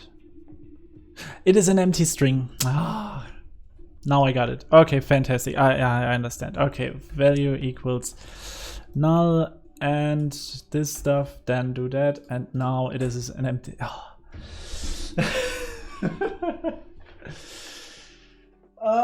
It's an empty string. So, Einnahme zurückgehalten.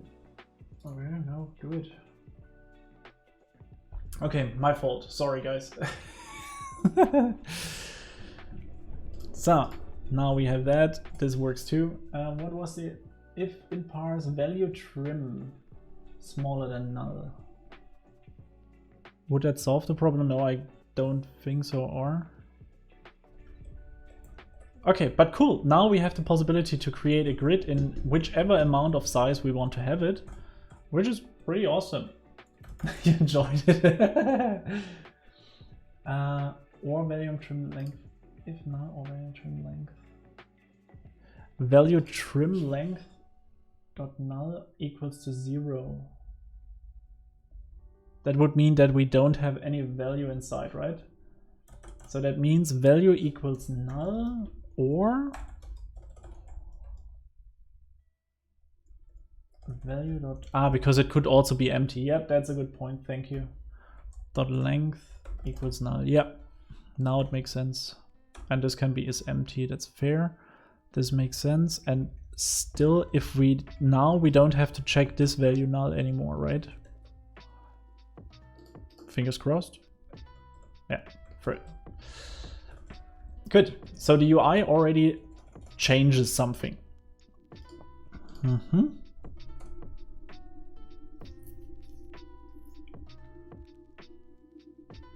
In parse value trim.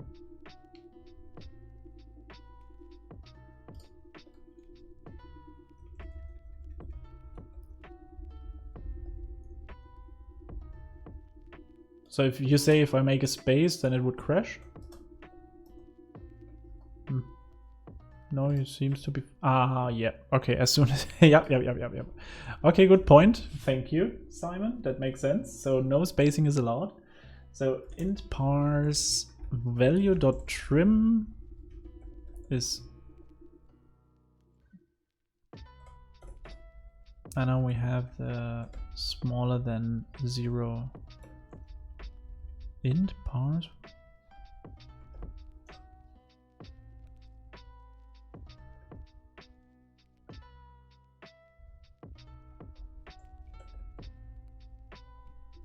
Wait. What do we read? Int parse value trim and then we have small here, and this should work. Okay, fantastic. Okay, we get now new errors. Let's restart and then. Okay, so if we have now spaces, we still crash. So if we have spaces in between.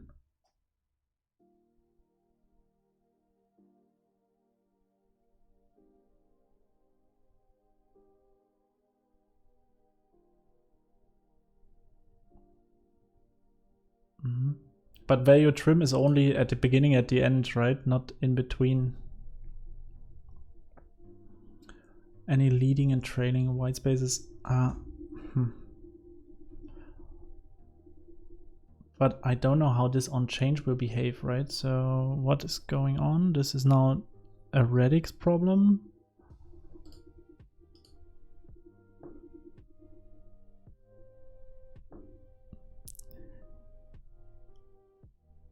Invalid radix X number.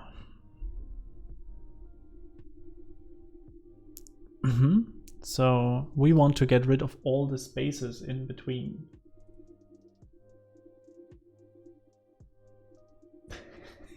Line 30. You mean here you want to also trim that one, but trim is always taking from the beginning and from the end, right? So I think it's not that, it's because we have now these spaces in between these things. So I guess what we want to do actually is whenever we have something like that, we would remove all the trims in all the spaces in between, right? Question is how and when would we do that? So that would mean we have it up here. We would have to take the value dot remove, or can we remove even? So trim is always taken from the beginning and the end, right? So just to read it, if the string without leading and trailing, yeah. So fair enough. So this will not help us. So contains spaces, then that's good. If that thing return no spaces are allowed.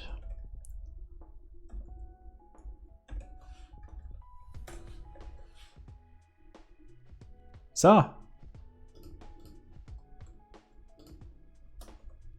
and because it is not parsable down here, it is very happy to keep it with 1. Happy with that? Try parse, or I can do it with a try parse down here, that's true. But if I remove it, maybe I reduce some logic, because then it would be 81. I have the feeling we could do a lot of validation stuff against these columns, and I am not really sure if this helps us with the problem that we have to really implement all that stuff still. Ah, okay. Oh, I didn't know that. So, okay, so we have to really remove them. Okay, so inside of here we would have then try parse at this place. So we would like to get that outside, I guess. We would change that to try parse. What is the second parameter here? Radix. We don't need that. And that would be try parse. And then we could do the same thing like down below, right? So on the other hand, it's getting null, so I have to do that on top of everything. And we can just use this value here instead of all the others. With that, no white spaces, makes no sense. with the value.trim is empty.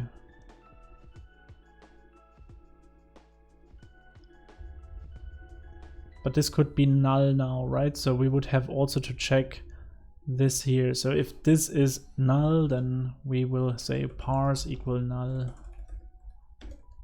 like so. If I remove that now, please amount. RSDF is also not fine. And I think with that, we should be happy now. Are we happy now? Okay. But with that, we have now this fantastic large thing. Can we update everything still? Yep. What's of course not working is at the moment our logic, because yeah, that will break everything. +1. Fantastic. I think we have also icons here on Twitch. I've never used them. Oh, and we have new icons. I see it right now. So like this one. Don't know if we need that. Okay, so this will be the columns 5. So, but what do we have to do also? Because at the moment we just changed the, let's say, UI, so it looks different, right? Because we use this home view columns thing stuff. But actually we want to also change the grid behind.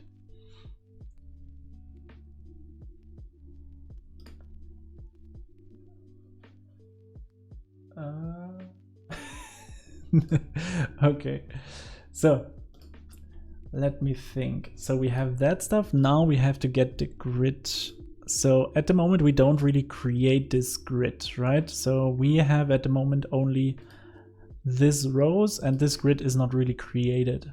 So whenever we update the rows and whenever we update the columns, we have to recreate the grid, right? So recreate grid. And I just create a method for that. And now we would have the first time that we recreate our grid here. So, and this is now very important because the grid will contain our states for the different cells. At the moment, this is really colorful and well, could work maybe in behind the scenes. But actually it doesn't. It just visualizes it from the old cells method that we had. So now we have to recreate this grid. And what this means is we have our grid here. And for each 4, do we do it with a 4? Yeah, we can do it. So for each, what do you have? Variable I equals 0 and I smaller than rows. Do we start with rows or columns? We start with columns, right? So for each I++, and now let's get into it. So we could also rename that to column or column index, because we will have in the future a lot of these loops, I guess. And now inside of our grid, with the column index, we will have to create a new list.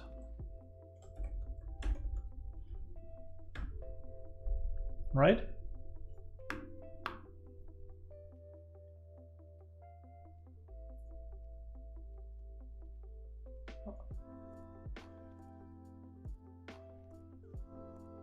Okay, that is a very good point. Thank you, Simon. I know that regex is not really performant in all the cases, but it can be very powerful so from time to time. So, and the same thing we need for the rows index, where we have 0, and rows index is smaller than the rows, and rows index ++. And now we create grid with the column index, and inside of here with the rows index. Now we have that inside of that. And here we create, is that now a list? No, this should be a cell state now. So cell state dot path.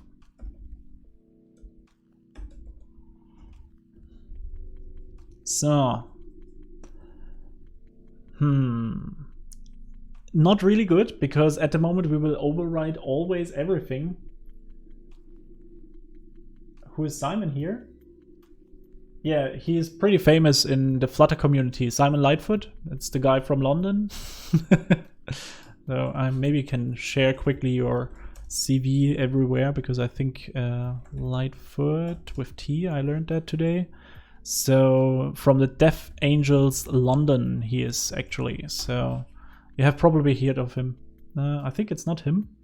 Let's search for Flutter.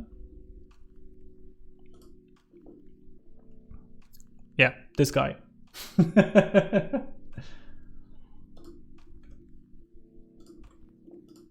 Okay, so but enough of self-promotion and promotion of Simon.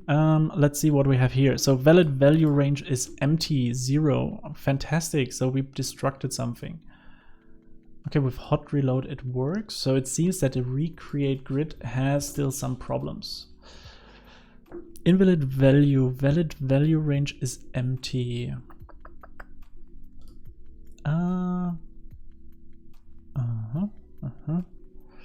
Okay, okay. I probably have made here a mistake somewhere. So let me think. The grid column index. So we don't have an element yet, right? So this makes no sense. What we want to do is add an element, and we want to add this nice little guy. So this is the reason. And the same thing probably here. We would like to take this guy and say add, and we recreate this cell path here. Okay, so now we should have 8 rows. So let me make this one a little bit larger and smaller. So 1, 2, 3, and let's draw them. I think if we color them in, 3, 4, 5, 6, 7. No, the rows are still created from the old cells part, but that's all right. Because what does this mean is that this grid now has elements inside.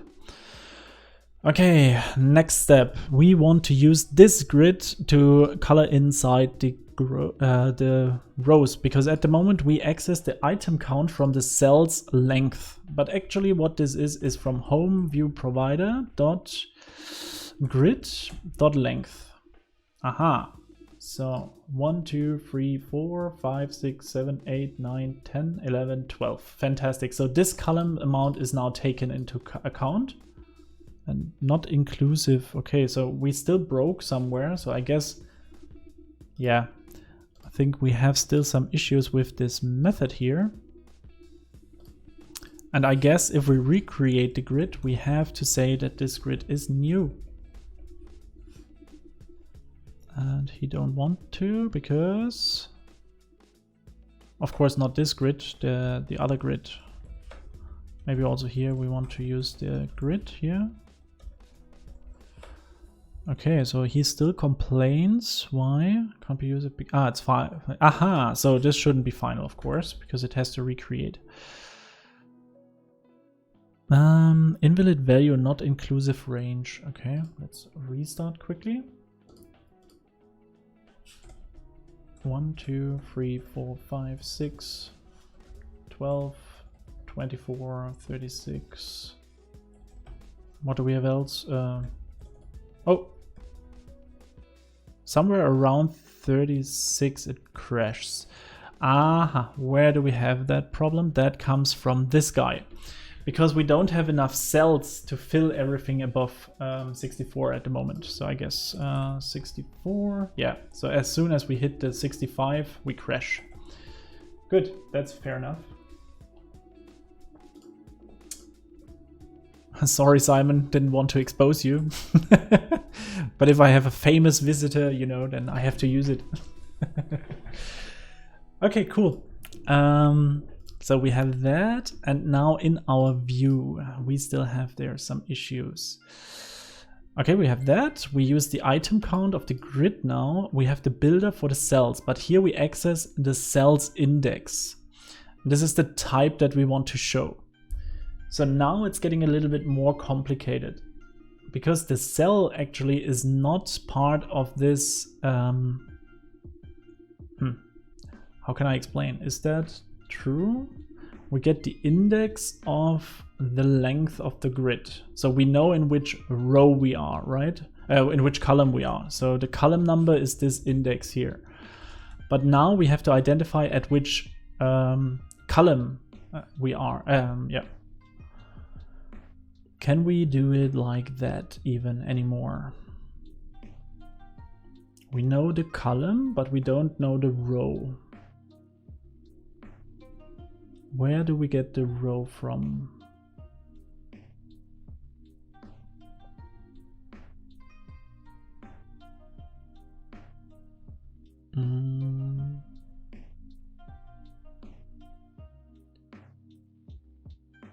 This creates a cell with the cell state and it gets the active tools.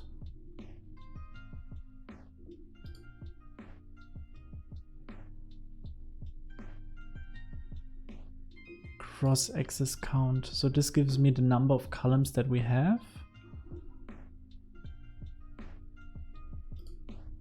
And now I have to create the amount of rows in each column, right? So for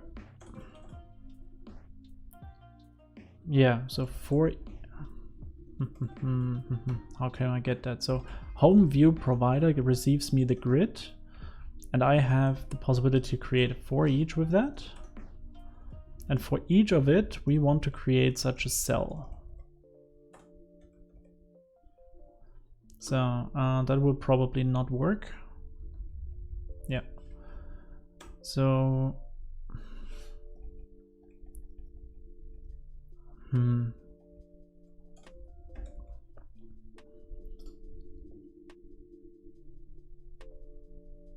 we have a grid view builder. I think that's getting complicated with that.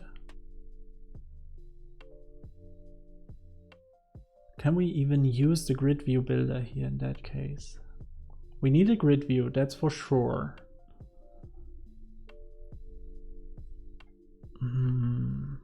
So maybe to draw quickly a point where the problem starts. So at the moment we use the grid view builder. He's used to get an array that it's just putting stuff inside, and the first element will be here and the last element somewhere here. So it will put all that stuff into it, and then we have all these things inside. Now, because we want to create our grid system ourselves, I think this builder will not work for us anymore that nicely. So what do we have even? We have a count, we have an extend and a custom grid delegate, a children delegate. Okay, so this is something new for me, so it could be that I learn now a lot. I'm not sure if this works. Grid view, Flutter doc.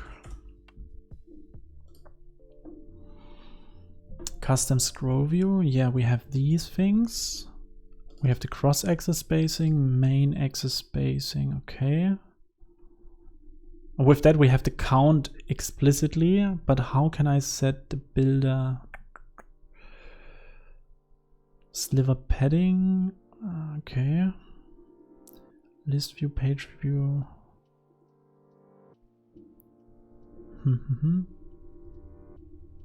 Use grid count, but how would grid count helps us? The problem is with grid count, as far as I've seen, is that we don't have a builder function here, right?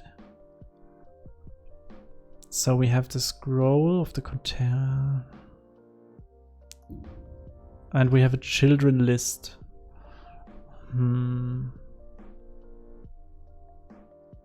Scroll to the array of widgets with a fixed number of tiles and cross-axis. Uses as a grid delegate, add automatic keeps alive. Okay.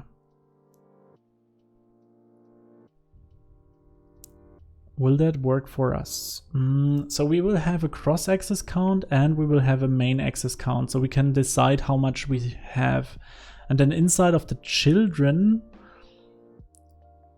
we wouldn't get the indexes of both of them, or? So how do we know where we are at this part? My goal is, at the moment we have that grid created, right, in that home view provider. And here we have a list, and a two-dimensional list, right?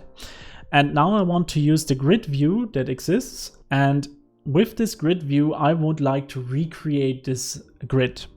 And if I think about in the home view provider, we can see down here, somewhere. No, up here. Yes, in the grid view builder, I only have access to the index, and the index actually is the amount of columns that we have. But how can I say now that I need for every element I have to create as much cells, right? So that we are like first column 8 rows, second column 8 rows, and so on and so forth. Index divided by calls equals call index.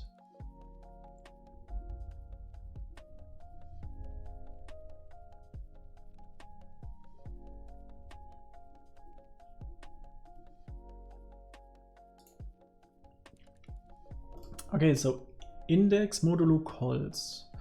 So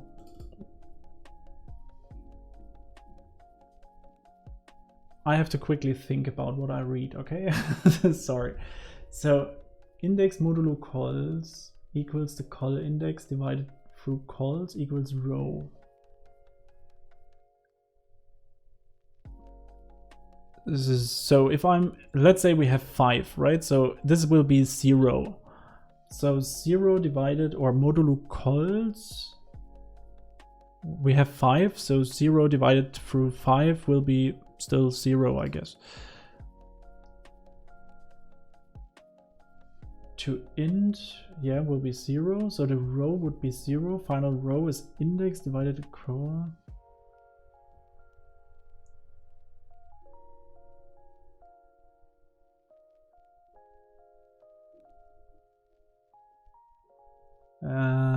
I'm still not sure, because I have to create like 8 times the cell, right? I know already that the index of the grid of the first position is 0. So I know that this is 0, 1, 2, 3, but how do I access my grid now? So I need the state of the grid. So I have the home view provider where I have the grid inside. And inside of here, we have now a 2-dimensional array, right? Where I say, okay, the first one is index because this is the column where we are in. But the second one is unidentified. I don't know where exactly the row is at the moment. And because I need to know which type of cell this is.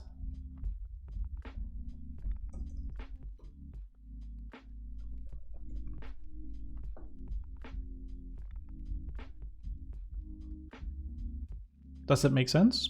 Was I wrong? Okay, but I could make a fixed value, but I think that is not the... On the other hand, if I see what you wrote and you have put that in item builder and print the result with given you to the index. Okay, so let's try that. So we have index modulo call, and calls would be in our case the home view provider dot grid dot length.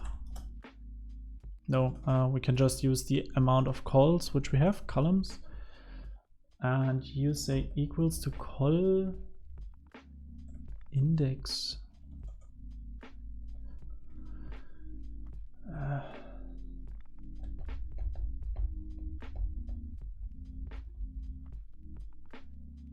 Wait, maybe just that what is on top of that.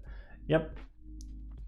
So final row equals index divided through home view provider dot columns and say to int.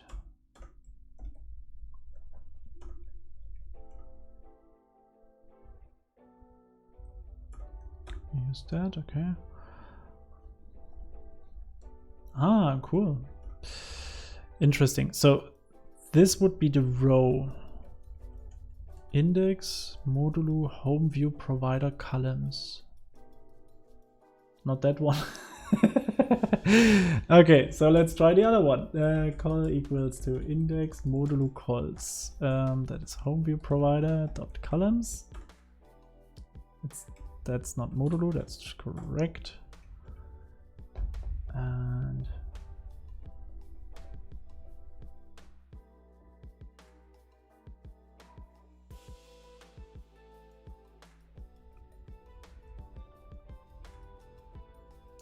Okay, just a second. What I will do now is the following, because slowly I get confused. And I think that's the hard part with the chat working with me, because then you don't know what happens.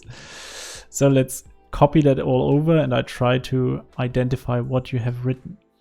So close that and back here.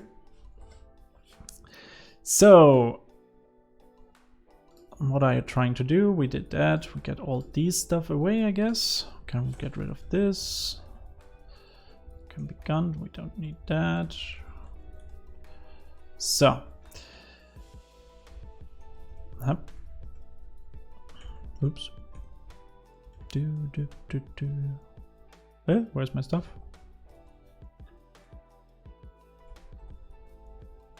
So. Up and up. Just the line with final in. Okay, let's search the line with final, so we don't need that.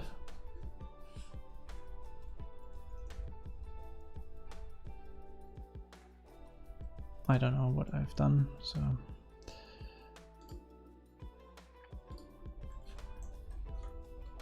Just the one with final in, you have. So final call, I think I did that, right? This is this stuff here. So final call index calls to int. So these are the columns to int. So we can do it the same way like before. So I think I can even, so.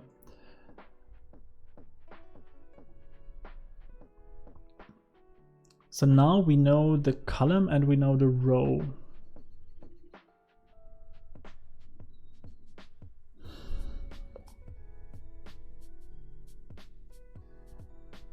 But the problem is at the moment that I only create for one column the rows, right? So how does that help me?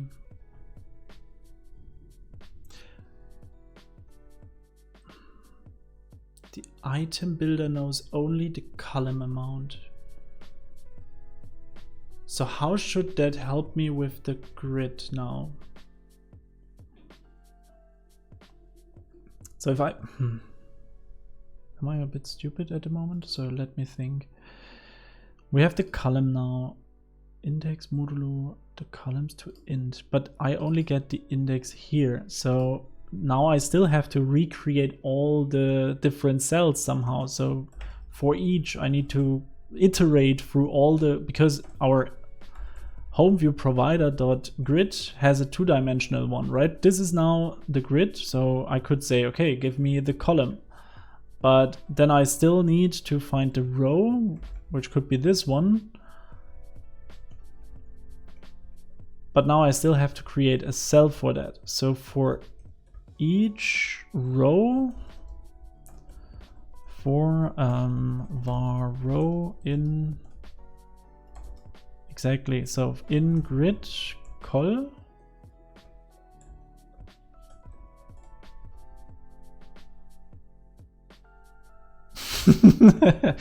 now we get the problem. Home view provider dot grid, and now for that we have to create this cell here.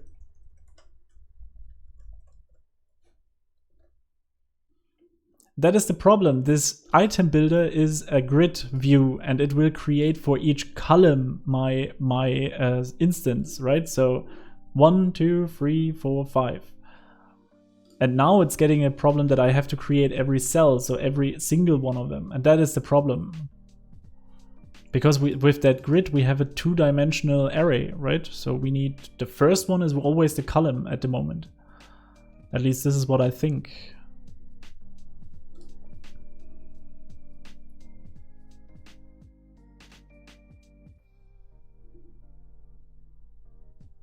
Yes, that's true. This is what we can change. Yeah, you're right.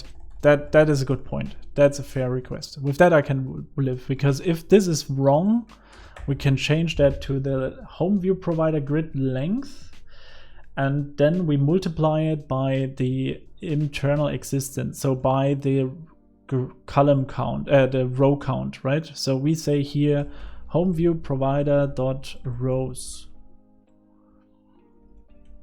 And this would be the columns dot row just columns. Fair enough. So, and now we provide the right ones, but now we have to set the cell path. So, and this would be cell, that would be the home view provider dot grid, and getting now the col and the row. I think now slowly we're coming there.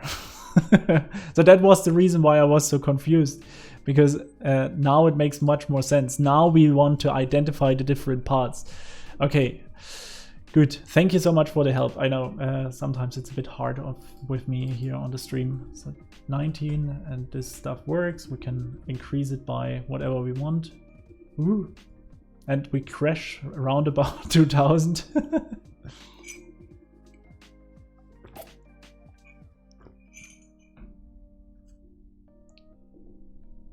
Okay. Uh-oh. I did another 2 behind. Okay. But that's pretty good. So maybe not the performance thing, but still. Yeah. Indeed. So I think... I don't know, how much would you do at columns? Maybe 50? I don't know. I have to admit, it looks pretty awesome. Yeah, so how much would you display? What is a reasonable amount? I think 100 to 10 is, or to 100. It's even too big, I guess. Ooh.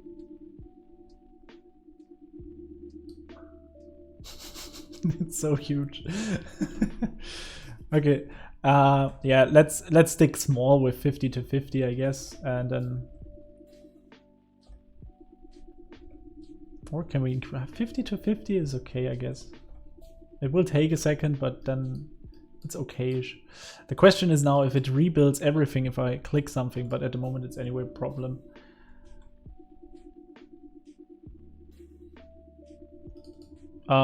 Logical window size.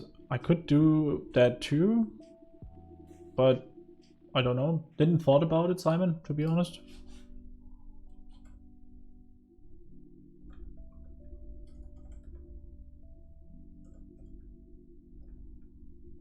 Invalid number. On the rows we don't have all the validations set yet.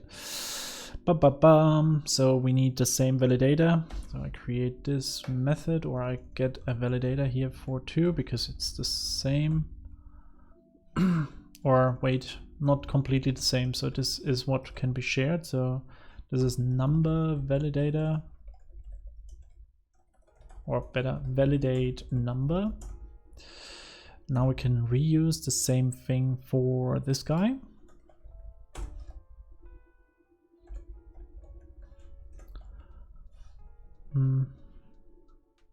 What value?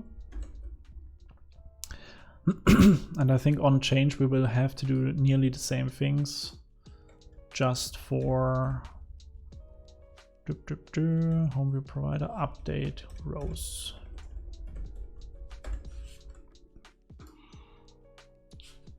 Okay, fair enough. And okay, and what we can say here is, for example, if int value is larger than 25, let's stick with 25 for now, then we say int value equals 25. And then we can validate that also with the validate number. If if parse is bigger than 25, return enter a value below 25.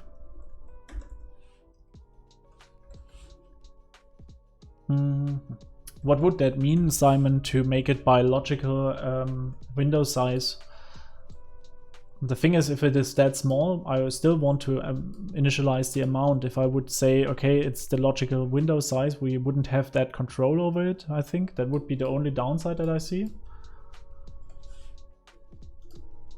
So, and now, of course, with this changes, we can slowly get rid of the cells part. So what do we have here? Update cell would be now a bit different because we not only get the new state and the index, what we need is the column and the row. And the row. And then we can say, okay, we get the grid, and here we say this is the column, and then we receive the row. And both of them are indexes, so column index and row index. Cool. And here we have the update cell. In the implementation we have a problem. Okay. Ah, yeah, of course.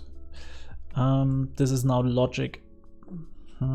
I think we shouldn't start with that too early, so maybe put that back once more. And let's quickly recap what we have done already. So we have now the possibility to change the amount of columns, the amount of rows, we have that. The grid or the cell element is a problem because the gesture detector has this on tap here, which comes as a void callback. This guy, and this cannot work anymore because we update the cell. Okay, so actually we have to change that. So we pass in the col and the row and the active tool. And now we have to update this. That was exactly correct. So this will be column index and int row index. And this will update the grid. Oops. Column index, row index with the new state. Okay. So we use that somewhere here. So let's comment that out for now.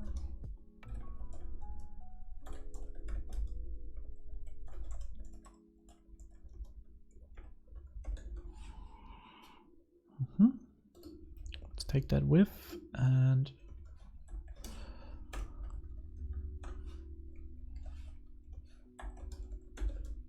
good. So now that should be empty. We have this. We can update these now. This can be gone. And if I click now with an active tool, look at that. We have already colors again.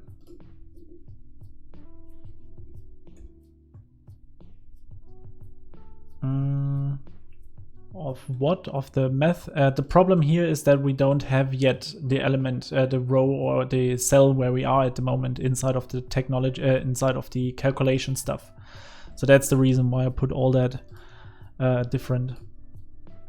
Good, but here we have that now. That works. The active tool still works. This don't really cares, I think. Yeah, that is important because here the clean of the starting point is not correct anymore. So if I'm able to have multiple starting points.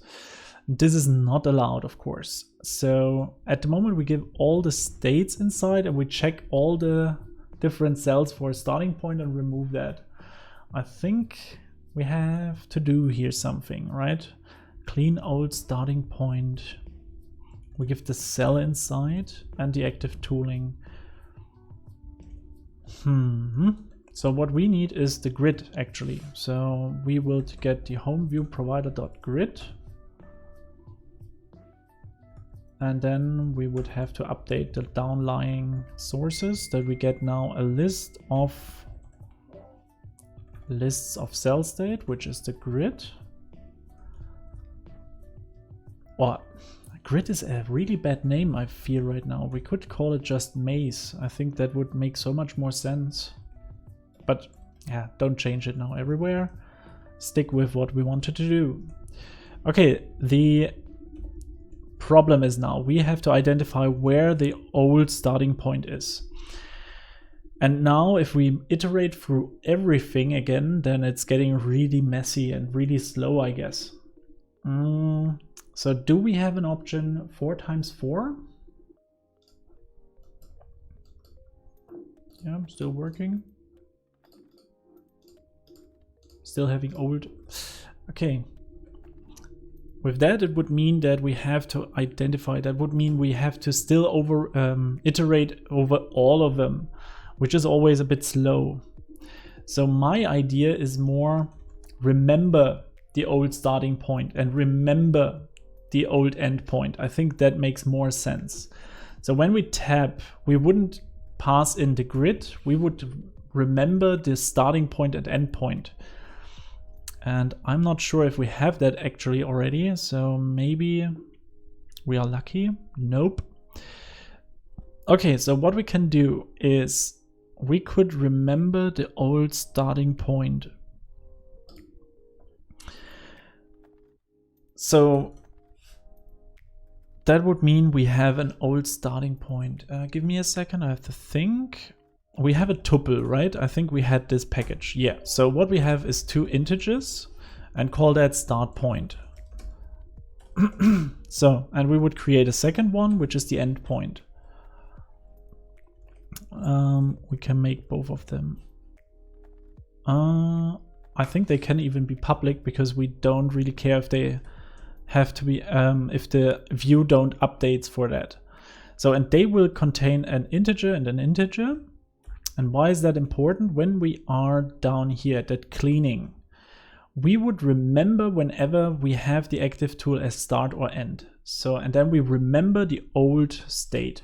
So first we check against that state. So we don't have to use this anymore. We don't even need this method anymore at the end, I guess. So get rid of that, because inside of here we will check first if the home view provider end date point is equal to the point that we clicked right now, right? So if the endpoint is, I don't know, how can we item with item 1, with item 2. What does it mean? With the first item set, okay, we don't need that. I just want to identify if item 1 is equal to col, and no.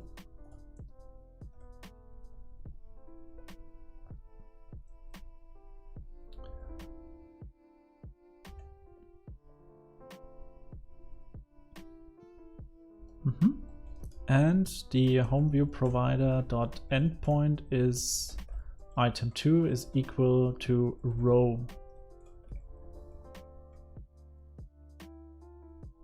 That makes no sense.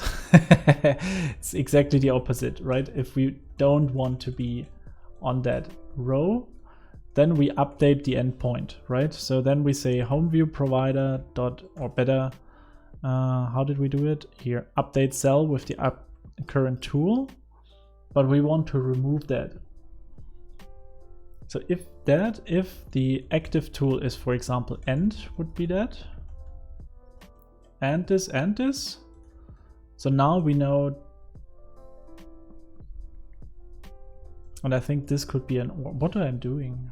I think I changed too much at the moment. Slowly. So we have that part. So what we want to say is now, if we have the start or end point, we have to first remove the old endpoint, right? So that means, can we be sure which one we have to delete? So I think we have to change this in 2 different ones. So, and we have if the same thing with the end, and pass that in. And the first part will say that we have to get rid of the old, so we have to clean up the old one. And how will we do that? We have the old endpoint. So what we can do is say context.read home view provider. Oh wait, do we actually need that? No, we can just use the home view provider. But we have to update the cell. Doesn't help us, right? So we would have the home view provider, and then we have to update the, I cannot access that. Makes no sense. Context, of course. And then the update cell. And here we have the column index that we know. This is col. We know that the row is row. And this would be now cell state.path.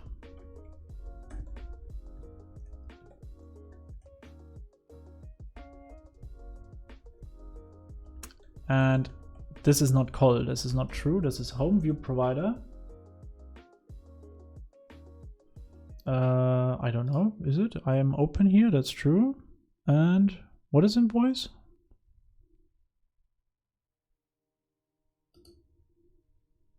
I don't think so.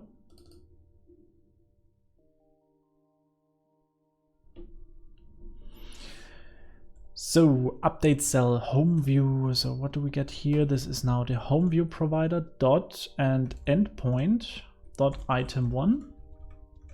And this one is this nearly the same, but item 2. All right. Thank you so much for joining and enjoy the rest of your day, Simon. Don't work too hard. Okay, so we have that part, and now we did it, of course, exactly the opposite way around. So this is end, this is start. And we would get this parts here, put it here inside. And here, this would be the start point. So, and if we know that this is now, the new point is now that, then we have to also say home view provider. No, yes, or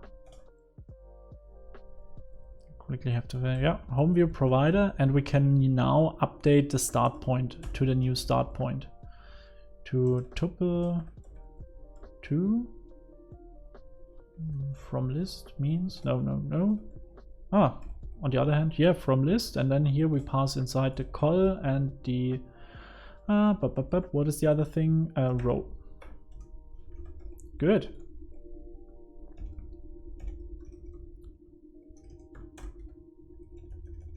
And here it is the endpoint.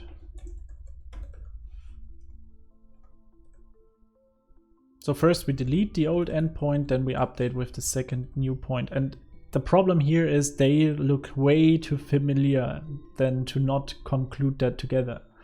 So here is something that we can improve, I guess.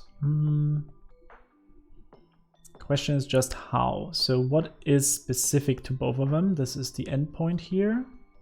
We could get rid of that by taking that out. We need the endpoint. So if active tool like before, so if this and this,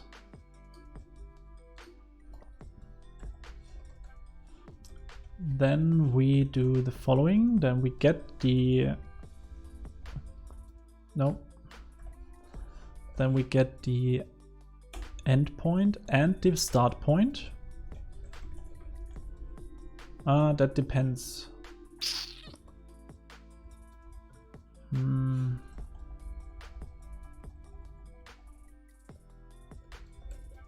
What is the problem? So we have the endpoint here.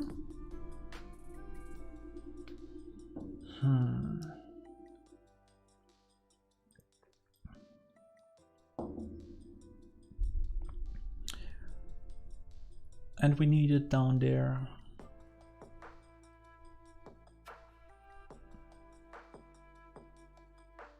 And I think we cannot do it that easily. Okay, keep it for now like that. It's not really beautiful, but we'll do the trick for now. It's only for these two possibilities. On the other hand, what I could do is just create a method that takes the endpoint in. And is this even updating the endpoint? Yeah, I think so. Okay, let's see if this works. So we come here and I click on, no, we have to restart quickly. Oh yeah. Range errors, so many.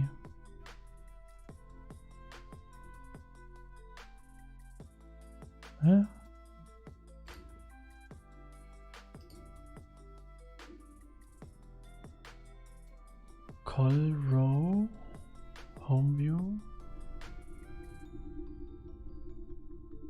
This is now 8. Why is it crashing now? 8 times 8 range error. So it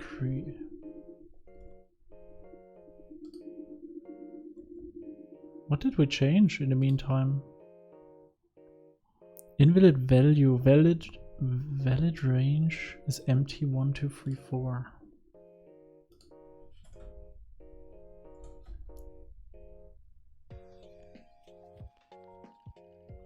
Ah, wait. The problem here is that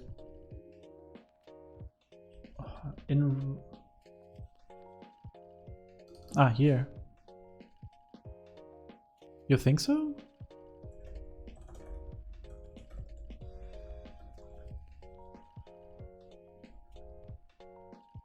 No, this is not a problem, I guess.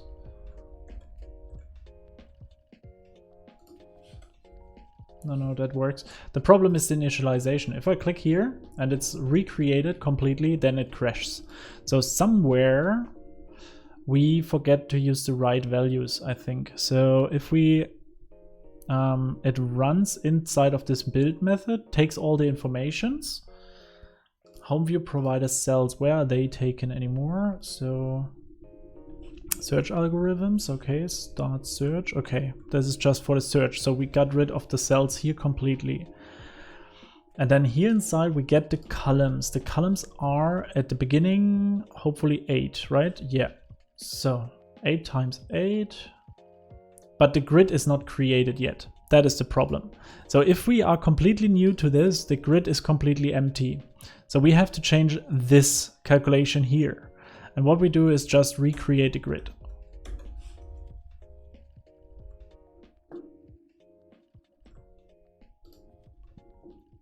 Yeah, so now it works. So this can be 5, this can be 3, fantastic. Okay, so if I click on the starting point, we get an issue, was called on null. Of course, starting point and end point could be null, right? So what we have to do is check it. So this part, it's getting uglier and uglier. So if we have that, then we have to say if home view provider.endpoint is null, is unequal to null, then do that with the context read. Same thing for down here. So as I said, both of these things have to be a method sooner or later. It's not clean what I'm doing here at the moment. Start point equal to null.